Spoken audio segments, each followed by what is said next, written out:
여기 충격적인 진실이 밝혀졌습니다.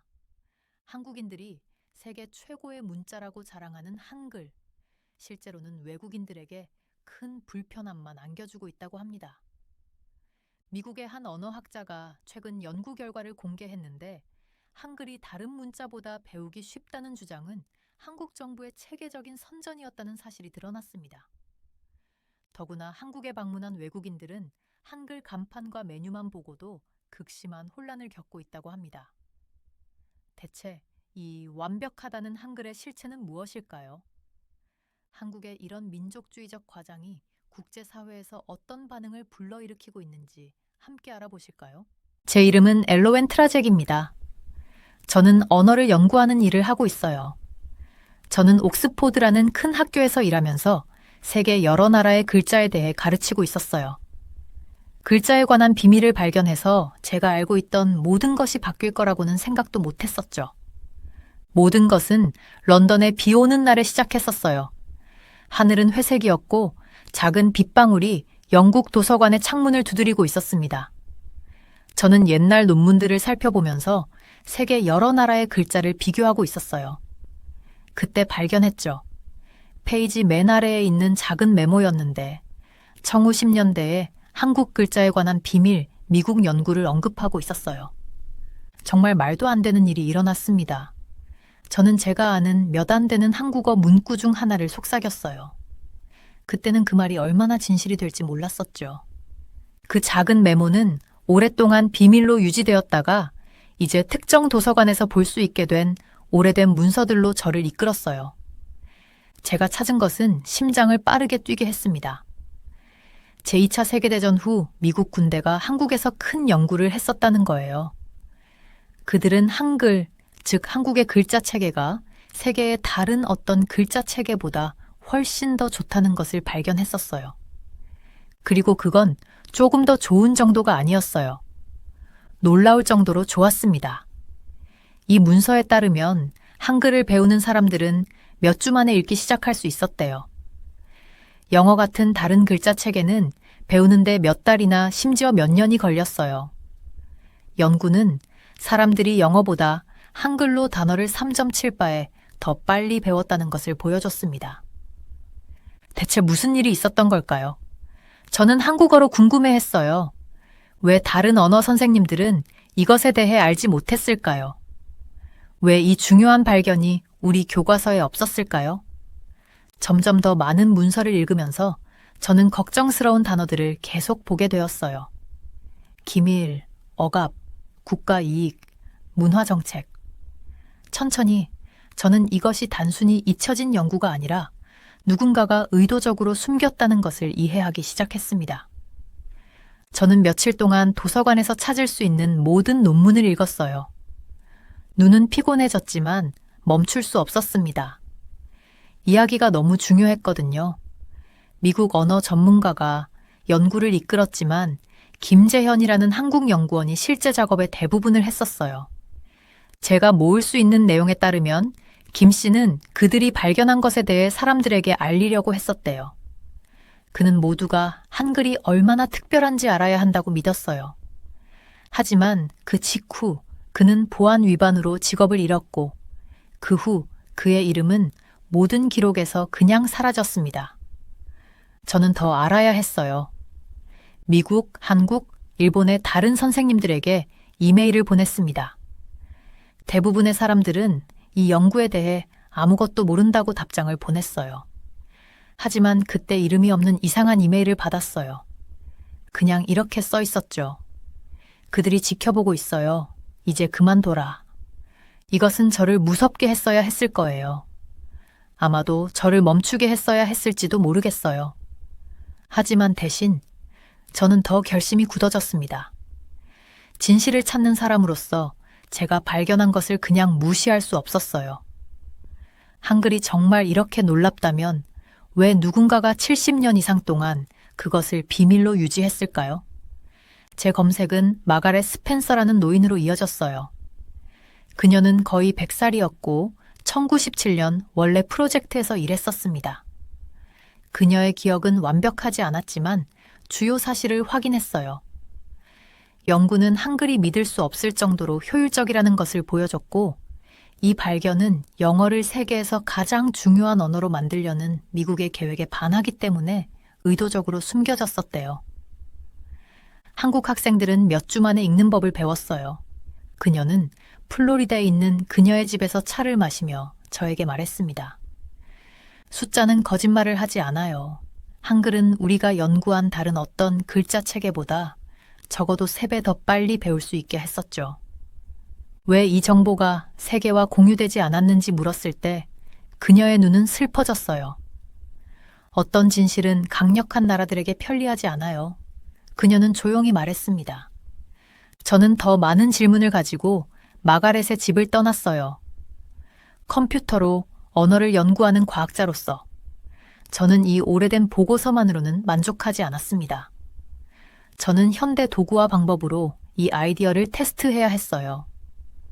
저는 컴퓨터와 휴대폰에서 다양한 글자 체계가 얼마나 효율적인지 비교하는 제 자신의 연구를 설계하기로 결심했습니다. 저는 다양한 언어 배경을 가진 학생들로 팀을 모으고 신중한 실험을 만들었어요. 결과는 저조차도 충격을 주었고, 청후 10년대에 숨겨진 연구와 완벽하게 일치했습니다. 한글은 영어와 같은 알파벳 시스템보다 2.5부터 3배 더 빨리 입력할 수 있었고, 일본어나 중국어와 같은 글자 시스템보다 거의 4배 더 빨랐어요. 컴퓨터 음성 인식은 한글에서 약 93% 정확했지만 영어에서는 70에서 75%에 불과했습니다. 가장 놀라운 것은 우리가 사람들이 얼마나 빨리 다른 글자 시스템을 배울 수 있는지 테스트했을 때 한글을 배우려는 사람들은 약 11일 만에 기본적인 것들을 읽을 수 있었어요. 영어는 31일, 일본어는 47일이 걸렸습니다. 증거는 분명했어요. 한글은 특히 현대 기술에서 지금까지 만들어진 최고의 글자 체계였습니다. 그 디자인, 소리를 보여주는 방식, 그리고 시각적 논리는 디지털 시대에 완벽했어요. 진실은 언젠가는 빛을 발하게 되어 있습니다. 저는 한국어로 혼잣말을 했어요. 앞으로 다가올 도전들을 알지 못한 채로 제가 발견한 것에 대해 계속 생각했어요. 도서관에서 찾은 문서들은 한글이라 불리는 한국의 문자에 대한 놀라운 사실을 보여줬었습니다. 한글은 세계의 다른 문자 체계보다 훨씬 쉽게 배울 수 있었어요. 연구에 따르면 학생들은 몇 주 만에 한국어를 읽는 법을 배울 수 있었는데 다른 언어들은 몇 달이나 심지어 몇 년이 걸렸었죠. 수치는 한글이 영어보다 3.7배 더 빨리 배울 수 있다는 것을 보여줬어요. 이건 정말 대단한 소식이었습니다. 그런데 왜 모든 사람들이 이 사실을 모르고 있었을까요? 더 깊이 살펴볼수록 문서에서 더 많은 이상한 단어들을 발견했어요. 기밀, 억압됨, 국가이익, 문화정책. 이 단어들은 제 피부를 차갑게 만들었어요. 이건 단순히 잊혀진 연구가 아니었습니다. 누군가가 의도적으로 이것을 숨겼던 거였어요. 미국의 언어 전문가가 이 연구를 이끌었지만 김재현이라는 한국 연구원이 실제 작업의 대부분을 했다는 것을 알게 되었어요. 제가 모을 수 있었던 정보 조각들에 따르면 김 연구원은 한글이 얼마나 특별한지 세상에 알리려고 했었습니다. 그는 모든 사람이 알아야 한다고 생각했었죠. 하지만 그 직후 그는 보안 위반으로 해고되었어요. 그리고 유령처럼 그는 모든 기록에서 사라졌었습니다. 아무도 그에게 무슨 일이 일어났는지 몰랐어요. 몇 주 동안 저는 미국, 한국, 일본의 다른 교수들에게 이메일을 보냈었어요. 대부분의 사람들은 짧은 메시지로 아무것도 모른다고 답장을 보냈습니다. 그들은 제가 왜 묻는지 혼란스러워 했었죠. 제가 낙심하고 있을 때 이름이 없는 이상한 이메일을 받았어요. 그것은 이렇게 말했었습니다. 그들이 지켜보고 있어요. 찾기를 멈추세요. 그 단어들을 읽었을 때 제 심장이 더 빨리 뛰었어요. 누군가가 저를 겁주어 멀리 쫓아내려고 했었습니다. 아마도 제가 두려워했어야 했지만 대신 더 결심이 섰어요. 저는 과학자입니다. 제 일은 진실을 찾는 것이었죠. 한글이 정말로 이렇게 놀랍다면 왜 누군가가 이 정보를 70년 넘게 숨겼을까요? 제 검색은 저를 마가렛 스펜서라는 노인에게 이끌었어요. 그녀는 거의 100살이었고 1917년에 원래 연구 프로젝트에서 일했었습니다. 그녀의 기억은 완벽하지 않았지만 제가 의심했던 것을 확인해 줬었어요. 연구는 한글이 믿을 수 없을 정도로 효율적이라는 것을 보여줬고, 이 발견은 영어를 세계에서 가장 중요한 언어로 만들려는 미국의 계획과 맞지 않았기 때문에 의도적으로 숨겨졌었죠. 저는 플로리다에 있는 그녀의 집을 방문했어요. 그녀가 우리를 위해 차를 따를 때 손이 떨렸었습니다. 한국 학생들은 몇 주 만에 읽기를 마스터했어요. 그녀가 말했는데 목소리는 가늘지만 명확했어요. 숫자는 거짓말을 하지 않아요. 한글의 학습 효율성은 우리가 연구한 다른 어떤 문자 시스템보다 적어도 3배 이상 높았었습니다. 저는 큰 질문을 해야 했어요. 왜 아무도 이것에 대해 대중에게 알리지 않았나요? 마가렛은 차를 내려다보며 얼굴이 슬퍼졌었어요. 어떤 진실들은 강력한 국가들에게 불편해요. 그녀가 부드럽게 말했었습니다. 그녀의 말은 무거운 이불처럼 저를 덮었어요. 중요한 것을 알고 있으면서 그것을 공유할 수 없는 것이 어떤 느낌일지 상상해 보려고 했었죠. 얼마나 많은 사람들이 한글의 효율성에 대해 알았다면 혜택을 받았을까요? 얼마나 많은 읽기에 어려움을 겪는 학생들이 한글과 같은 시스템으로 더 쉽게 배울 수 있었을까요? 그날 밤 호텔 방에서 저는 잠을 잘 수 없었어요. 계속해서 김재현에 대해 생각했었습니다. 그는 어디로 갔을까요? 그가 진실을 말하려고 한 후에 무슨 일이 일어났을까요? 그에게 그가 어떻게 되었는지 궁금해하는 가족이 있었을까요? 그는 남은 생을 두려움 속에서 보냈을까요? 저는 오래된 문서와 기억보다 더 많은 것이 필요했어요. 컴퓨터를 사용하여 언어를 연구하는 전산 언어학자로서 저는 확실한 증거가 필요했었습니다. 한글이 정말로 옛 연구에서 주장한 것처럼 효율적인지 테스트하기 위해 제 자신의 연구를 설계하기로 했어요. 현대적인 방법과 기술을 사용하여 사람들이 얼마나 빨리 다른 문자 시스템을 배울 수 있는지, 얼마나 빨리 그것들을 입력할 수 있는지, 그리고 컴퓨터가 얼마나 잘 그것들을 인식할 수 있는지 측정할 것이었습니다. 다음 날 아침, 저는 대학에 전화해서 시간을 좀 달라고 요청했어요. 이 흔적을 따라가야 해요. 제 학과장에게 말했었죠. 중요한 것이 숨겨져 있었고, 저는 그것을 밝혀내야 합니다.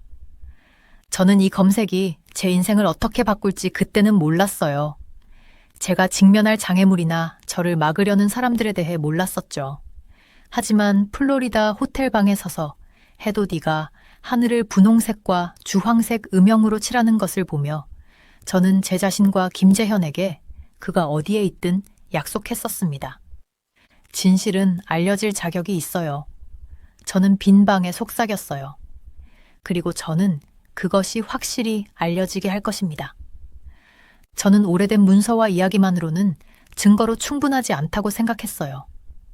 컴퓨터로 언어를 연구하는 사람으로서 저는 오늘날의 도구와 방법을 사용해 직접 이 사실들을 확인해야 했습니다.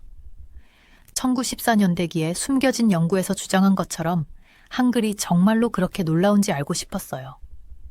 먼저 저는 다양한 언어 배경을 가진 제 학생들로 팀을 구성했었어요. 저희는 여러 문자 체계를 비교하기 위한 꼼꼼한 테스트를 설계했습니다. 사람들이 얼마나 빨리 타이핑할 수 있는지, 컴퓨터가 얼마나 잘 글자를 인식하는지, 그리고 새로운 학습자들이 얼마나 빨리 배울 수 있는지 살펴봤어요. 그 결과는 저도 놀랄 정도였습니다. 타이핑 속도를 측정했을 때 한글은 영어와 같은 알파벳 시스템보다 2배 반에서 3배 더 빨랐어요. 일본어 한자나 중국어 한자와 같이 많은 문자를 사용하는 시스템보다는 거의 4배나 더 빨랐습니다. 이 숫자들을 보세요. 저는 팀원들이 컴퓨터 화면 주위에 모였을 때 말했었어요. 데이터 차트에는 다른 것들보다 훨씬 높게 솟아있는 한글의 명확하고 높은 막대가 보였습니다. 이건 정확히 옛날 연구가 주장했던 내용이에요. 저희는 또한 음성인식 소프트웨어가 다른 언어를 얼마나 잘 이해할 수 있는지 테스트했었어요. 한글의 경우 컴퓨터는 약 93% 정도 정확했습니다. 영어는 70에서 75%만 정확했어요. 일본어는 65%로 더 낮았죠. 하지만 가장 놀라운 부분은 사람들이 이 다양한 문자 체계를 얼마나 빨리 읽을 수 있는지 테스트했을 때였습니다. 저희는 이전에 이런 문자 체계를 본 적이 없는 자원봉사자들을 찾았어요. 한글을 배우는 사람들은 평균적으로 단 11일 만에 기본 텍스트를 읽을 수 있었습니다. 라틴 알파벳 영어가 사용하는 것과 같은 을 배우는 사람들은 31일이 걸렸어요. 일본어 가나를 배우려는 사람들은 47일이 필요했습니다. 제 학생 중 한 명인 메이가 어느 날 아침 제 사무실로 뛰어왔었어요. 트라젝 교수님, 저희 새 학습자 그룹이 방금 한글 테스트를 마쳤어요. 그들이 벌써 읽고 있어요. 일주일 반밖에 안 됐는데요. 저는 고개를 끄덕이며 제 의심이 확인됐음을 느꼈습니다. 옛날 연구가 계속해서 맞았던 거예요. 매일 밤 저는 저희의 증가하는 연구 파일에 더 많은 데이터를 추가했었어요. 증거는 무시할 수 없게 되고 있었습니다.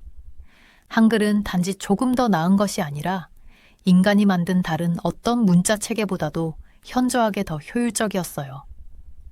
저는 한글이 현대 기술과 얼마나 완벽하게 작동하는지 알아차리기 시작했습니다. 그 디자인은 마치 블록 쌓기와 같았고 체계적인 소리와 시각적 패턴으로 완벽하게 이해가 됐어요. 마치 과거의 누군가가 오늘날의 디지털 세계를 위한 이상적인 문자 체계를 설계한 것 같았습니다. 때로는 밤늦게까지 제 책상에 앉아 데이터 행을 바라보며 이 모든 것이 무엇을 의미하는지 생각했었어요. 한글이 그렇게 효율적이라면 왜 세계는 그것을 받아들이지 않았을까요? 왜 그것이 모든 곳에서 연구되지 않았을까요? 진실은 언젠가는 빛을 발하게 되어 있습니다. 저는 한국어로 속삭였습니다. 저희 팀은 몇 달 동안 계속해서 테스트를 진행했었어요. 다양한 키보드, 여러 컴퓨터 프로그램, 그리고 모든 연령대의 사람들을 시도해봤습니다. 어떻게 측정하든 한글은 항상 최고였어요. 저는 저희가 보고서를 완성한 날을 기억합니다. 제 사무실은 인쇄물, 차트, 그래프로 가득 차 있었어요. 창문은 어두웠습니다. 저희는 밤늦게까지 일했었거든요. 제 학생들은 피곤해 보였지만 흥분해 있었습니다. 이제 어떻게 되는 거예요? 제 대학원 조교 중 한 명인 토마스가 물었었어요. 저는 저희의 발견을 모으며 이전에 이 진실을 발견했지만 침묵당했던 모든 연구자들에 대해 생각했습니다. 이제 세상에 알려야 해요. 저는 말했어요. 이번에는 한글의 효율성에 대한 진실이 숨겨지지 않을 거예요. 그때 저는 어떤 사람들이 이 정보를 비밀로 유지하기 위해 얼마나 열심히 싸울지 몰랐습니다. 저는 닫힌 문들, 위협들 또는 제가 직면할 두려움에 대해 몰랐어요. 저는 단지 저희가 중요한 것을 발견했다는 것만 알고 있었습니다. 이것은 우리가 글쓰기와 언어 학습에 대해 생각하는 방식을 바꿀 수 있는 무언가였어요. 그날 밤, 저는 모든 데이터를 조심스럽게 백업하고 전 세계에 믿을 수 있는 동료들에게 사본을 보냈었습니다. 만약 저희 연구에 무슨 일이 생기더라도 진실을 아는 다른 사람들이 있을 것이었어요. 제가 가로등 아래로 집에 걸어갈 때 저는 흥분되면서도 긴장됐습니다. 저희의 발견은 단지 페이지 위의 글자와 기회에 관한 것이 아니었어요. 그것은 권력, 누가 지식을 통제하는지, 그리고 왜 어떤 진실은 묻히고 다른 것들은 축하받는지에 관한 것이었습니다. 제가 아파트에 도착했을 때 빗방울이 부드럽게 떨어지기 시작했어요. 내일은 새로운 도전을 가져올 것이지만 오늘 밤은 저희가 수십 년 전에 다른 사람들이 발견했던 것을 증명했다는 만족감이 있었습니다. 한글은 정말로 지금까지 만들어진 가장 효율적인 문자 체계였어요. 저는 한글에 관해 저희가 발견한 것을 공유하고 싶어 너무 설렜어요. 저희 연구는 한글이 세계에서 가장 좋은 문자 체계라는 것을 보여줬었습니다. 하지만 제가 연구 결과를 발표하려고 했을 때 이상한 일들이 일어나기 시작했어요. 먼저 세 개의 다른 학술 저널이 제 논문을 거절했어요. 그들은 왜 거절했는지조차 말해주지 않았습니다. 이건 매우 특이한 일이었어요. 보통 좋은 증거가 있는 연구는 환영받거든요. 그 다음 직장 동료들이 다르게 행동하기 시작했어요. 전에는 저를 도와주던 사람들이 갑자기 대화할 시간이 없다고 했었습니다. 대학의 제 상사는 우려되는 논의를 위해 저를 사무실로 불렀어요. 그는 제 연구에 대해 걱정하는 표정이었지만 정확히 왜 그런지는 말하지 않았어요. 그때부터 더 무서운 일들이 시작됐어요. 어느 날 아침 사무실에 도착했더니 문이 살짝 열려 있었어요. 누군가가 밤중에 침입했던 거예요. 저는 모든 것을 주의 깊게 확인했지만 없어진 것은 없는 것 같았습니다. 그들은 훔칠 것을 찾고 있던 게 아니었어요. 저에게 메시지를 보내고 있었던 거였죠. 며칠 후 제 이메일 계정에 접속할 수 없었어요. 누군가가 해킹했었습니다. 그리고 한밤중에 전화가 오기 시작했어요. 그 목소리는 항상 한국어로 말했어요. 이제 그만둬라. 그만 멈추라는 뜻이었죠. 저는 잠을 잘 자지 못했어요. 어디를 가든 뒤를 돌아보기 시작했었습니다. 누군가 저를 따라오고 있었을까요? 저는 70년 전 김재현에게 무슨 일이 있었을지 생각했어요. 그도 한글에 관한 같은 것을 발견하고 사람들에게 알리려 했었습니다. 그리고 그는 사라졌어요. 저는 침묵하지 않을 거예요. 매일 아침 거울을 보며 스스로에게 말했어요. 진실은 중요하니까요. 무서운 일들이 계속 일어났지만 저는 서울에서 열리는 언어 전문가들의 큰 모임에서 저희 연구를 발표하기로 결정했어요. 무대에 서서 데이터를 보여주는 동안 제 심장이 쿵쾅거리는 걸 느꼈었습니다. 누군가 저를 믿어줄까요? 더 많은 위협이 있을까요? 제가 발표를 마쳤을 때 방은 완전히 조용했어요. 그리고 모두가 동시에 말하기 시작했었죠. 한국의 언어 전문가들은 놀라지 않았어요. 그들은 항상 한글이 특별하다는 것을 알고 있었거든요. 하지만 그들은 한글이 다른 문자 체계보다 더 좋다는 것을 증명할 숫자를 가지고 있지 않았었습니다. 일본과 중국의 전문가들은 처음에는 불만족스러워 했어요. 몇몇은 화가 난 것처럼 보이기도 했었죠. 하지만 저희 연구는 너무 철저하고 명확해서 그들이 단순히 틀렸다고 말할 수는 없었어요. 제 발표 후 지팡이를 사용하는 매우 노인 일본인이 천천히 저에게 다가왔어요. 그의 이름은 하세가와 신지였고 그는 오래전에 도쿄 대학의 교수였었습니다. 당신에게 뭔가 말해야 할 것이 있어요. 그는 누구도 들을 수 없게 주변을 살피며 속삭였어요. 1980년대에 일본 정부도 한글에 대한 비밀 연구를 했었죠. 우리는 당신이 발견한 것과 정확히 같은 것을 발견했어요. 한글은 지금까지 만들어진 가장 효율적인 문자 체계예요. 저는 제가 듣고 있는 것을 믿을 수 없었어요. 당신도 알고 계셨나요? 이 모든 시간 동안 그는 슬프게 고개를 끄덕였어요. 우리 정부는 비밀로 하라고 했어요. 한국이 일본보다 더 좋은 문자 체계를 가지고 있다면 일본의 이미지에 좋지 않았거든요. 제 친구 사쿠라이 코이치는 진실을 발표하고 싶어 했었습니다. 그의 경력은 망가졌죠. 저는 오싹한 느낌이 들었어요. 이것이 단지 1910년대의 오래된 미국 비밀이 아니라는 증거였어요. 다른 나라도 같은 진실을 발견하고 숨겼던 겁니다. 그날 밤 호텔 방에서 저는 얼마나 이상한 일인지 생각했어요. 두 강대국, 미국과 일본이 모두 한글이 특별하다는 것을 발견했었습니다.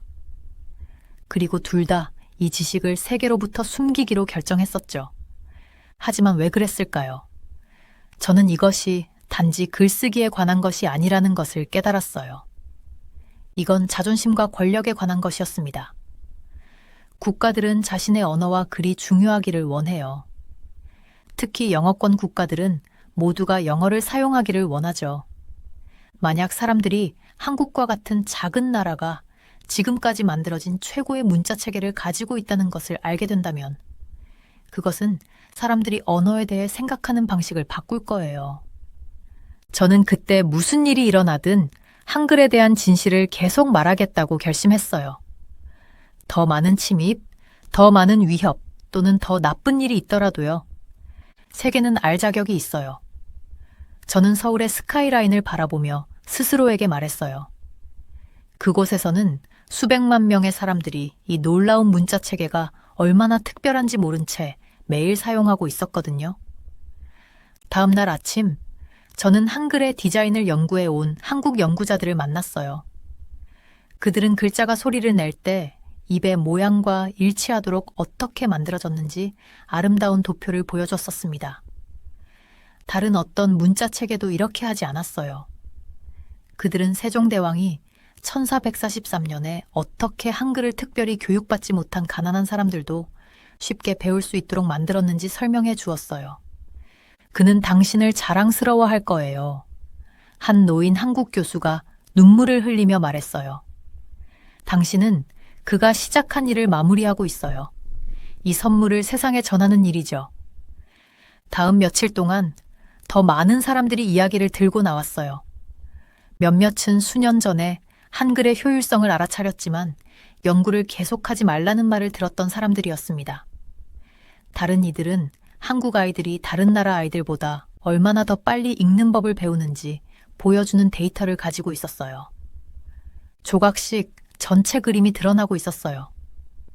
이것은 단지 문자 체계에 관한 흥미로운 사실이 아니었습니다. 이건 강대국들이 사람들이 믿기를 원하는 것과 일치하지 않을 때 어떻게 정보를 통제하는지에 관한 것이었어요. 런던으로 돌아가는 비행기에 탑승하면서 저는 두렵기도 하고 희망적이기도 했어요. 앞으로의 길이 어려울 것이라는 걸 알았어요. 저를 막으려는 더 많은 사람들, 더 많은 위협, 더 많은 장애물이 있을 거였습니다. 하지만 저는 이제 혼자가 아니라는 것도 알았어요. 너무 많은 사람들이 이제 증거를 봤어요. 한글에 대한 진실은 마침내 퍼지기 시작했어요. 더 이상 꺼질 수 없는 작은 불꽃처럼요. 객관적 사실은 결국 인정받게 되어 있다. 저는 제가 배운 한국어 문구를 연습하며 스스로에게 말했어요. 객관적 사실은 결국 인정받게 되어 있다는 뜻이었죠. 무슨 일이 일어나든 저는 준비되어 있었어요. 왜냐하면 진실은 세대를 거쳐 숨겨져 있다 하더라도 결국 빛을 보게 되어 있으니까요. 오늘은 제가 영국 도서관에서 그 숨겨진 문서들을 처음 발견한 지 3년이 됐어요. 한글의 진실이 인정받기 위해 싸웠던 3년이었습니다. 여정이 쉽지는 않았지만 마침내 세계가 제가 발견한 것을 이해하기 시작했어요. 저는 옥스퍼드 제 사무실에 앉아 모아둔 뉴스 스크랩들이 걸린 벽을 바라봤어요. 각각은 한국 문자 체계의 진실을 공유하기 위한 우리의 싸움에서 얻은 작은 승리를 나타냈습니다.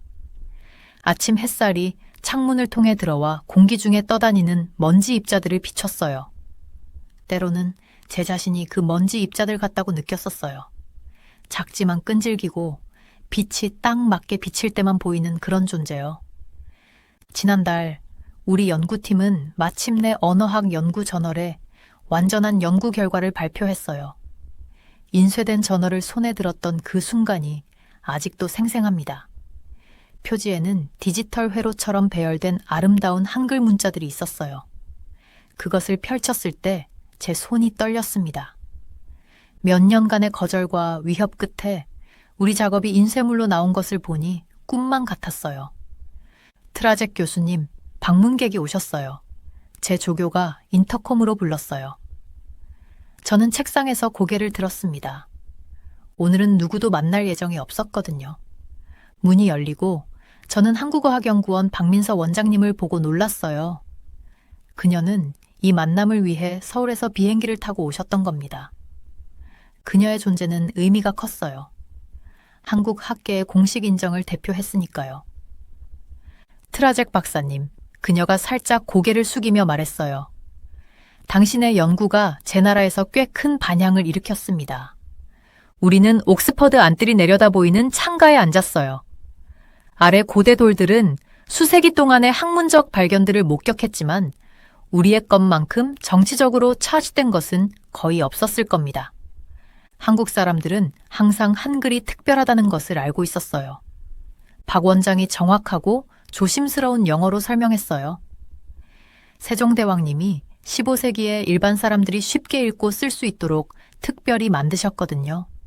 하지만 현대적 맥락에서 그 효율성을 증명할 비교 데이터는 없었습니다. 저는 차를 따라 2잔에 담았고 컵에서 올라오는 김을 지켜봤어요. 우리가 마주한 저항은 데이터에 관한 것이 아니었어요. 제가 말했습니다.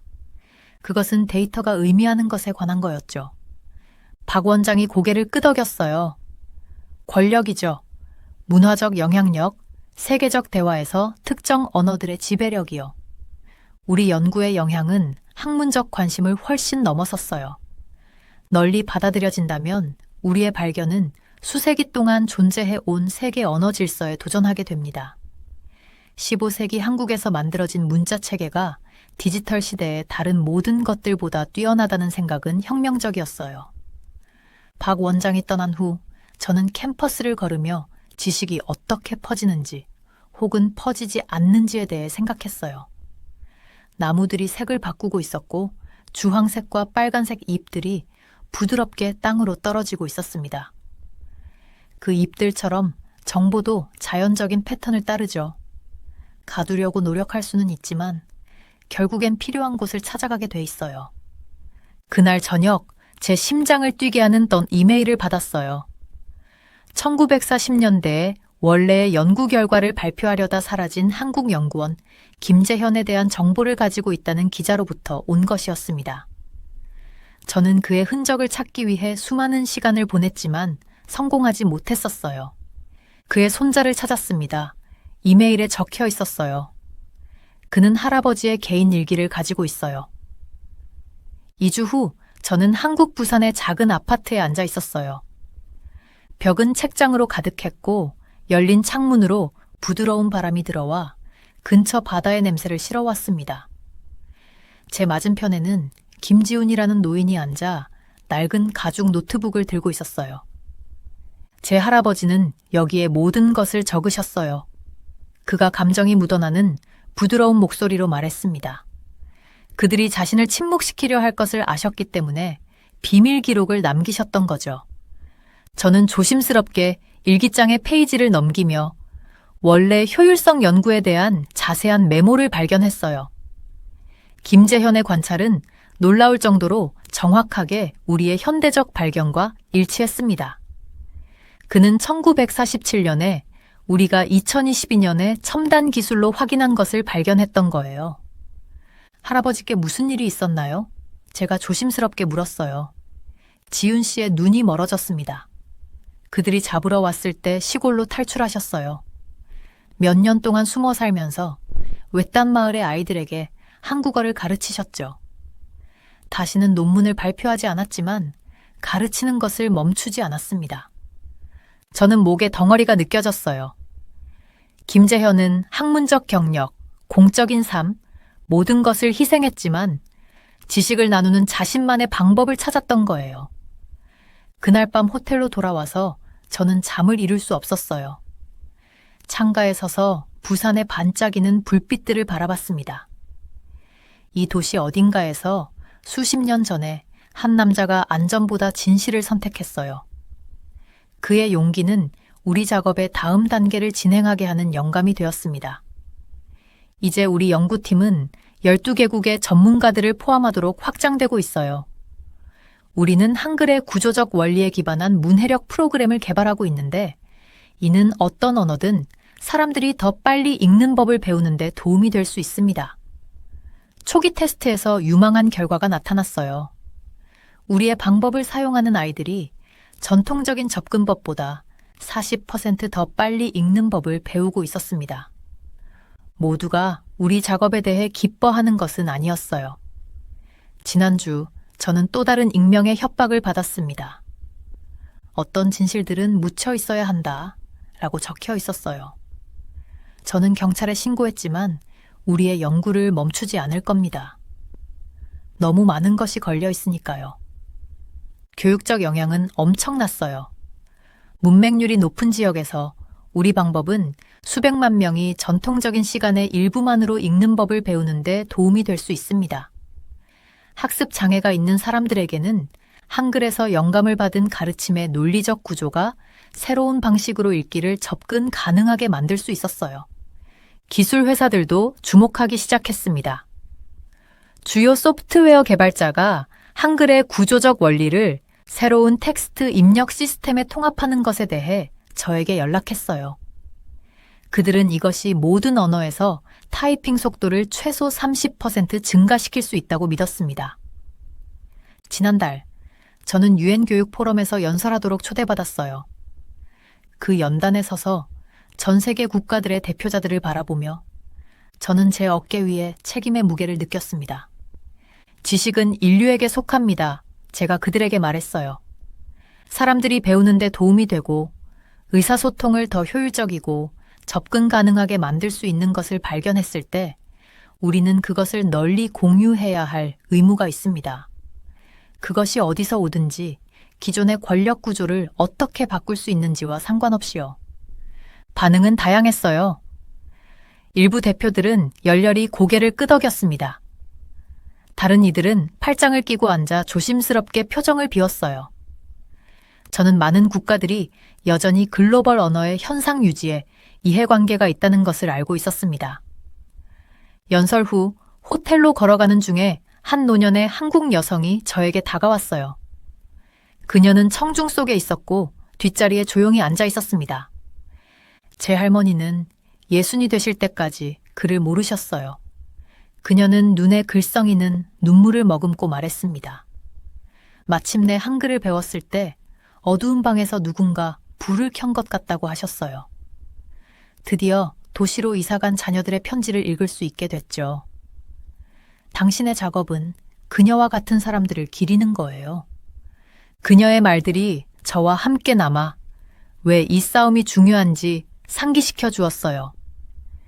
이는 단지 학문적 인정이나 언어적 효율성에 관한 것이 아니었습니다. 이는 지식에 대한 접근, 의사소통 도구를 민주화하는 것에 관한 것이었습니다. 6개월 후 우리 팀은 한글의 구조적 원리를 20개의 다른 언어의 교육 방법에 통합한 종합적인 디지털 학습 플랫폼을 발표했어요. 우리는 전통적인 문지기들을 우회하여 온라인에서 무료로 제공했습니다. 몇 주 내에 5개 대륙의 교실에서 사용되기 시작했어요. 교사들은 전통적인 방법으로 몇 년 동안 어려움을 겪었던 학생들의 획기적인 진전에 대해 메시지를 보냈습니다. 인도 시골의 한 학교는 1학년 학급이 평소의 3개월이 아닌 단 6주 만에 기본적인 읽기 유창성을 달성했다고 보고했어요. 모든 피드백이 긍정적인 것은 아니었습니다. 비평가들은 우리가 이 점을 과장하고 있으며 확립된 교육적 방법을 훼손하고 있다고 주장했어요. 어떤 이들은 우리가 한국 문화 선전 캠페인의 일부라고까지 제안했습니다. 하지만 데이터는 스스로 말합니다.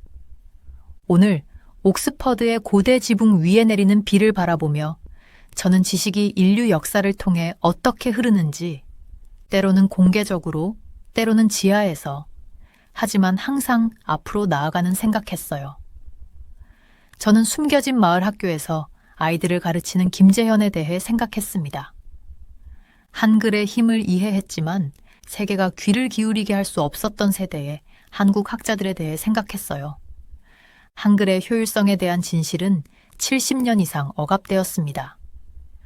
그것은 속삭임으로, 기밀 문서로, 학문적 담론의 여백에서 살아남았어요. 하지만 결국 그것은 담아둘 수 없었습니다. 제 노트북을 열자 뉴스 알림이 보였어요. 노벨위원회가 방금 우리 연구팀이 문자 시스템 효율성과 세계 문해력 분야의 응용에 대한 작업으로 언어학 부문상을 수상한다고 발표했습니다. 그것은 최종 승인이었고 우리 발견의 중요성에 대한 최고의 인정이었어요. 이 소식을 처리하며 앉아 있을 때 제 전화가 울렸습니다. 한국에서 온 박 원장님이었어요. 발표 보셨어요?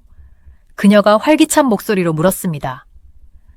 네, 제가 여전히 놀라서 말했어요. 믿기가 어려워요. 세종대왕님이 자랑스러워 하실 거예요. 그녀가 부드럽게 말했어요. 그분은 일반 사람들이 쉽게 읽고 쓸 수 있도록 한글을 만드셨죠. 백성의 목소리가 들릴 것이다 라고 쓰셨어요. 이제 당신의 작업 덕분에 그 목소리들이 그 어느 때보다 더 명확하게 들릴 수 있게 됐습니다.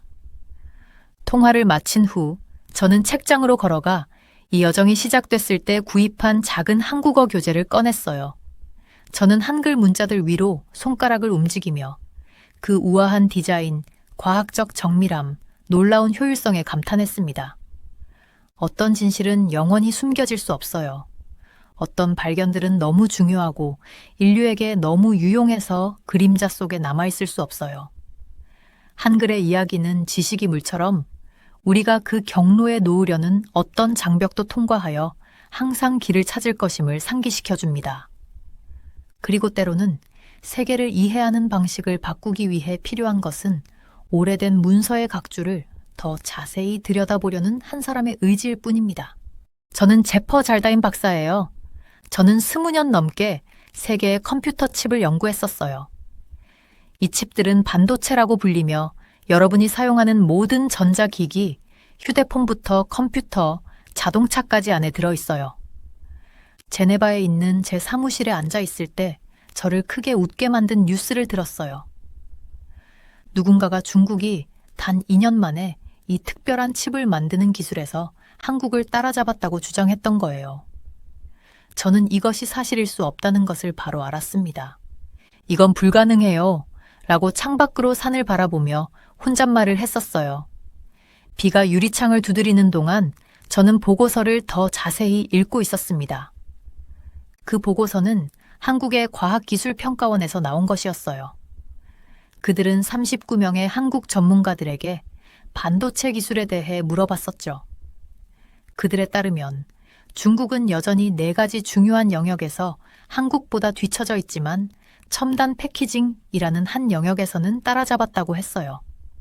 저는 고개를 저으며 중국은 한국보다 최소 10년은 뒤처져 있어요 라고 중얼거렸어요. 이건 단순히 제 생각만이 아니었어요.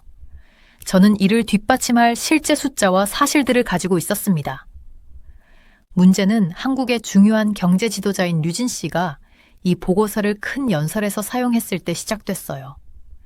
그는 이것이 한국 기업들이 위험에 처해 있다는 것을 보여준다고 말했었어요.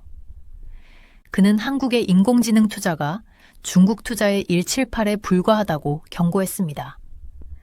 류 씨는 한국이 빨리 행동하지 않으면 경제가 어려워질 것이라고 말했었어요. 저는 한국이 도전에 직면해 있다는 데 동의했지만 반도체에 관한 비교는 단순히 잘못된 것이었어요. 저는 노트북을 꺼내 보고서의 문제점들을 적기 시작했습니다. 가장 큰 문제는 무엇이었을까요? 사람들이 중국의 보고서와 숫자들을 확인도 하지 않고 완전히 사실로 받아들이고 있었어요. 이건 마치 누군가가 올림픽 선수만큼 빨리 달릴 수 있다고 말했다고 해서 그냥 믿는 것과 같았죠. 저는 두 나라의 공장들을 방문했었어요. 그들이 생산하는 실제 칩들을 조사했고 그것들을 만드는 엔지니어들과 이야기했었습니다. 중국과 한국 사이의 격차는 작지 않았어요. 그것은 엄청났습니다. 전화가 울렸어요. 서울대학교의 김 교수였습니다. 그 보고서 보셨어요? 그의 목소리는 긴장되어 있었어요. 네, 방금 다 읽었어요. 저는 대답했습니다. 그 주장들은 크게 과장되어 있어요. 우리가 어떻게 해야 할까요? 김 교수가 물었어요. 사람들이 그것을 믿기 시작하고 있어요. 저는 펜을 책상에 두드리며 잠시 생각했었어요. 우리는 실제 증거를 봐야 해요. 중국이 그들의 큰 제조 계획에서 실제로 이룬 것이 무엇인지 살펴봅시다. 2015년 중국의 시진핑 주석은 중국 제조 2025라는 것을 시작했었어요. 이것은 중국이 모든 종류의 기술, 특히 반도체를 더 잘 제조하기 위한 거대한 계획이었습니다. 그들은 다른 나라들에 덜 의존하고 더 많은 것들을 스스로 만들고 싶어 했었죠. 저는 연구 파일들을 꺼내 책상에 펼쳤어요. 다양한 색의 그래프와 차트들이 실제 이야기를 말해주고 있었습니다. 계획에서 설정된 약 260개의 목표 중 중국은 기차, 농업장비, 의약품, 선박과 같은 몇 가지 영역에서만 좋은 진전을 이루었어요. 새로운 소재와 반도체와 같은 정말 중요한 것들에서는 여전히 갈 길이 매우 멀었습니다. 숫자는 거짓말을 하지 않아요. 데이터를 보면서 혼잣말을 했었어요. 중국 제조 2025 계획이 시작되었을 때 중국은 그들이 필요로 하는 반도체의 약 10%만 만들 수 있었어요. 그들은 이것을 2021년까지 40%, 2023년까지 50%, 2025년까지 70%로 늘리는 목표를 세웠었습니다. 하지만 실제로 어떻게 됐을까요? 그들은 2021년에 16.7%, 2023년에 23%에 불과했어요. 전문가들은 2025년까지 25에서 30%에 도달할 수 있을 것이라고 생각합니다. 그리고 이 숫자들은 중국에 있는 한국 기업들이 만든 칩들도 포함하고 있어서 중국 자체의 능력은 실제로 더 낮았어요. 저는 혼란스러워할 수 있는 사람들에게 이 모든 것을 설명하는 글을 쓰기 시작했었어요. 밖의 비는 그쳤고 햇빛이 구름 사이로 필터링되어 들어오고 있었습니다. 그 햇빛처럼 저는 이 혼란스러운 상황에 명확성을 가져오고 싶었어요. 첨단 반도체를 만드는 것은 인간이 하는 가장 어려운 일 중 하나예요. 아무리 많은 돈을 쓴다고 해도 빨리 배울 수 있는 것이 아닙니다. 수십 년의 경험과 특별한 지식이 필요해요. 삼성과 같은 한국 기업들은 30년 이상 이것에 대해 연구해 왔었죠. 저는 작년에 삼성 공장을 방문했던 것을 기억했어요. 청결도는 놀라웠습니다. 공기는 병원 수술실보다 수천 배 더 깨끗했어요. 작업자들은 머리부터 발끝까지 덮는 특수 수트를 입고 있었습니다. 작은 먼지 하나도 그들이 만들고 있는 칩을 망칠 수 있었어요. 중국의 최고 칩 공장을 방문했을 때 그들은 한국이 수년 전에 마스터한 기본적인 것들과 여전히 씨름하고 있었습니다. 기술 격차는 반도체를 정말로 이해하는 사람이라면 누구에게나 명백했어요. 사실은 완고한 것이에요. 라고 글을 계속 쓰면서 혼잣말을 했습니다. 보고서가 어떤 주장을 하든 현실은 분명해요. 중국은 반도체 기술에서 여전히 한국보다 훨씬 뒤처져 있어요. 저는 김 교수에게 다시 전화하기 위해 전화기를 집어들었었어요. 다음 주에 만나요. 저는 말했습니다. 제 모든 연구를 가져갈게요. 우리는 사람들이 실제로 무슨 일이 일어나고 있는지 이해하도록 도와야 해요. 데이터와 차트로 가득 찬 컴퓨터 화면을 보면서 저는 한 가지 확실한 것을 알았어요. 기술에 대한 진실을 이해하는 것은 모두가 더 나은 결정을 내리는 데 도움이 됩니다. 그리고 진실은 중국의 반도체 성과가 그들이 주장하는 것보다 훨씬 작았다는 것이었어요. 늦은 오후의 햇살이 제 사무실에 긴 그림자를 들이우고 있었습니다. 저는 할 일이 더 많았지만 앞으로 나아갈 길은 분명했어요. 증거와 사실로 저는 사람들이 논란이 된 주장을 넘어 그 아래 있는 현실을 볼 수 있도록 도울 것입니다.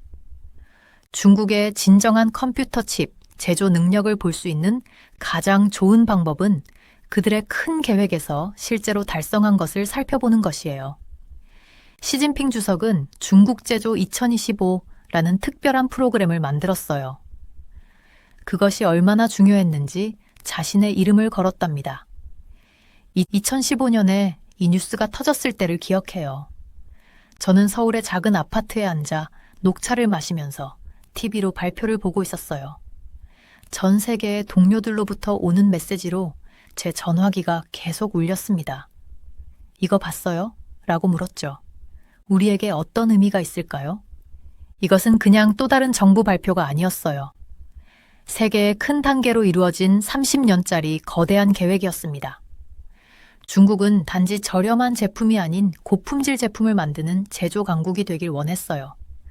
모든 공장에서 컴퓨터와 디지털 기술을 사용하길 원했고 중요한 부품과 기술에 대해 다른 나라에 의존하는 것을 중단하길 원했어요. 그리고 공장이 더 깨끗하고 환경에 더 좋기를 원했죠. 이 모든 꿈의 중심에는 컴퓨터 칩 산업이 있었어요. 컴퓨터 칩은 휴대폰, 컴퓨터, 자동차, 그리고 거의 모든 전자제품 안에서 두뇌 역할을 하는 작은 실리콘 조각이에요. 이것 없이는 현대 생활이 작동을 멈춰요. 저는 중국 전역을 여행하면서 도처에 생겨나는 새로운 공장과 연구센터를 방문했었어요. 선전에서는 수술실보다 깨끗한 방에서 흰색 청정복을 입은 작업자들이 조용히 움직이는 빛나는 새 시설을 둘러봤습니다. 상하이에서는 몇 년 안에 한국과 미국을 따라잡을 것이라고 자신감 있게 말하는 젊은 엔지니어들을 만났었죠. 하지만 실제 결과는 어땠을까요? 그들이 설정한 약 260개의 목표 중에서 중국은 철도 기술, 농업 장비, 의약품 제조, 선박 및 해양 프로젝트 엔지니어링이라는 4가지 영역에서만 좋은 진전을 이루었어요. 새로운 소재나 컴퓨터 칩과 같은 가장 중요한 분야에서는 아직도 갈 길이 멀어요. 왜 중국 제조 2025가 원하는 것에 크게 미치지 못했을까요? 코비드-19 질병이 첫 번째 큰 문제였어요. 일시적으로 모든 중국 공장을 멈추게 했고 연구 자금이 줄어드는 경제 문제를 일으켰습니다. 일부 전문가들은 중국이 목표의 약 35%만 달성했다고 생각해요. 이는 그들이 지금까지 달성하려고 계획했던 50%보다 훨씬 낮은 수준이었죠. 그들의 어려움을 가장 명확하게 보여주는 신호는 스스로 얼마나 많은 칩을 만들 수 있는지예요. 중국 제조 2025가 시작되었을 때 중국은 필요한 칩의 약 10%만 만들 수 있었어요. 이 숫자에는 삼성과 SK하이닉스와 같은 한국 기업이 중국에 지은 공장도 포함되어 있었습니다. 중국 정부는 이를 2021년까지 40%, 2023년까지 50%, 2025년까지 70%로 늘리고 싶어 했어요. 실제로는 어떻게 됐나요? 2021년에는 겨우 16.7%, 2023년에는 23%에 도달했습니다. 전문가들은 2025년까지 25에서 30%에 도달할 수 있다고 생각해요. 그리고 기억하세요. 이 숫자들은 중국에 있는 한국 기업이 만든 칩도 포함하기 때문에 중국 자체의 능력은 더 낮아요. 저는 2022년 말 우한의 컴퓨터 칩 공장을 방문했었어요. 리 매니저는 자부심과 함께 좌절감도 느끼며 저를 안내했죠. 우리는 수십억을 투자했어요. 라고 그는 절반만 가동되고 있는 생산 라인을 보면서 말했습니다. 하지만 우리는 여전히 미국, 일본, 네덜란드의 장비 없이는 가장 첨단 칩을 만들 수 없어요. 그날 저녁 제 노트북에 이렇게 적었어요. 야망과 성취 사이의 간극이 놀랍습니다. 건물은 인상적이고 자금은 엄청나지만 세계적인 협력 없이는 기술적 장벽이 거의 넘을 수 없어 보입니다. 중국의 어려움은 기술에 관한 중요한 점을 상기시켜 줍니다. 기술은 단지 돈과 열심히 일하는 것에서 오는 것이 아니에요. 수십 년간의 학습, 실수와 개선, 회사와 국가 경계를 넘어 아이디어를 공유하는 수천 명의 엔지니어로부터 오는 것이죠. 기술은 마치 마천루를 짓는 것보다 숲을 키우는 것과 더 비슷해요. 더 많은 작업자와 돈을 투입한다고 해서 더 빨리 일어나게 할 수는 없어요. 저는 공장 매니저들과 정부 관리들이 계속해서 같은 실수를 반복하는 것을 봤었어요. 그들은 충분히 큰 목표를 발표하고 충분한 돈을 쓰면 어떤 기술적 도전도 극복할 수 있다고 믿습니다. 하지만 반도체 기술은 그렇게 작동하지 않아요. 각각의 발전은 수천 개의 이전 발전을 기반으로 하며 개발하는 데 수년이 걸리는 전문 지식이 필요합니다. 지금까지 중국 제조 2025의 이야기는 큰 꿈이 완고한 현실을 만나는 이야기였어요. 이는 첨단 기술의 리더가 되기 위해서는 단지 간절히 원하거나 엄청난 돈을 쓰는 것 이상이 필요하다는 것을 보여줍니다. 시간, 개방성, 국제 협력이 필요해요. 이런 것들은 오늘날의 분열된 세계에서 점점 더 어려워지고 있습니다. 저는 많은 시간을 숫자와 차트를 보며 보냈어요. 이것들은 때로는 말로 표현할 수 없는 이야기를 들려줍니다. 제가 글로벌 반도체 시장, 모든 전자기기에 들어가는 작은 컴퓨터 칩을 만드는 산업을 볼 때 숫자들은 누가 이기고 누가 어려움을 겪고 있는지 분명하게 보여줬었습니다. 2022년에 저는 글로벌 시장 점유율을 자세히 연구했었어요. 시장 점유율은 파이의 조각처럼 생각해 보세요. 당신의 조각이 클수록 그 사업에서 더 중요한 위치를 차지하게 됩니다. 중국의 반도체 파이 조각은 아주 작았어요. 전체 시장의 약 3.4%에 불과했었죠. 이를 한국과 비교해보면 한국은 17.7%로 훨씬 더 큰 조각을 가지고 있었습니다. 일본은 8.6%, 그리고 미국은 52%로 가장 큰 조각을 차지하고 있었어요. 이 숫자들은 거짓말을 하지 않습니다. 컴퓨터 칩을 만드는 경쟁에서 각 나라가 어디에 서 있는지 정확히 보여주고 있었어요. 저는 이 시장에서 중국의 어려움을 가까이서 지켜봤었습니다. 지난 5년 동안 저는 제 컨설팅 일의 일환으로 아시아 전역의 제조 공장을 방문했었어요. 중국 기업들은 오래되고 단순한 칩을 다른 나라에 판매하기 위해 열심히 노력해왔지만 그들은 넘을 수 없는 큰 벽에 계속 부딪히고 있었습니다. 그 벽은 규칙과 제한으로 만들어져 있었어요. 2022년부터 미국 정부는 기업들이 중국에 가장 발전된 칩 제조 기계를 보내는 것을 금지했었죠. 이것은 마치 누군가가 세계 최고의 케이크를 만들고 싶지만 오븐을 살 수 없는 것과 같아요. 그들은 오븐 없이 만드는 쿠키만 만들 수밖에 없었습니다. 중국이 살 수 없는 가장 중요한 기계는 극자외선 리소그래피 장비, 줄여서 EUV라고 불려요. 이 놀라운 기계들은 특별한 빛을 사용해 실리콘 웨이퍼에 믿을 수 없을 정도로 작은 패턴을 인쇄해 첨단 칩을 만듭니다. 이 기계 없이 중국 공장들은 심자외선, DUV 공정이라는 오래된 기술을 사용할 수밖에 없었어요. 한편 한국과 대만의 기업들은 더 새롭고 더 좋은 EUV 기술로 앞서 나가고 있었습니다. 하지만 중국의 문제는 단지 몇 대의 기계가 없는 것보다 더 깊었어요. 그 나라는 우리가 반도체 핵심 기술이라고 부르는 것이 부족했었죠. 이것은 첨단 칩을 설계하고 만드는 데 필요한 기본 지식과 경험입니다. 알파벳을 모르고 복잡한 이야기를 쓰려고 하는 것과 같아요. 거의 불가능했었죠. 지난해 상하이의 새로운 반도체 공장을 방문했을 때가 기억나요. 건물은 인상적이었어요. 빛나고 현대적이었죠. 근로자들은 열정적이고 열심히 일했어요. 하지만 장비와 공정을 살펴봤을 때 저는 그것들이 다른 출처에서 가져온 것으로 마치 다른 상자에서 나온 부품으로 만든 퍼즐 같았다는 것을 알 수 있었습니다. 공장 매니저는 자랑스럽게 최신 칩 디자인을 보여줬지만 그것은 제가 한 달 전에 한국 시설에서 본 것보다 적어도 2세대는 뒤처져 있었어요. 첨단 칩을 만드는 것은 어떤 나라도 혼자서 할 수 있는 일이 아닙니다. 이것은 전 세계에 퍼져 있는 협력의 망을 필요로 했었어요. 기업들은 지식을 공유하고 특별한 재료를 서로 공급하고 기술적 전문 지식을 교환해야 합니다. 중국 반도체 기업들은 항상 미국, 일본, 한국과 같은 나라들의 도움에 의존해 왔었어요.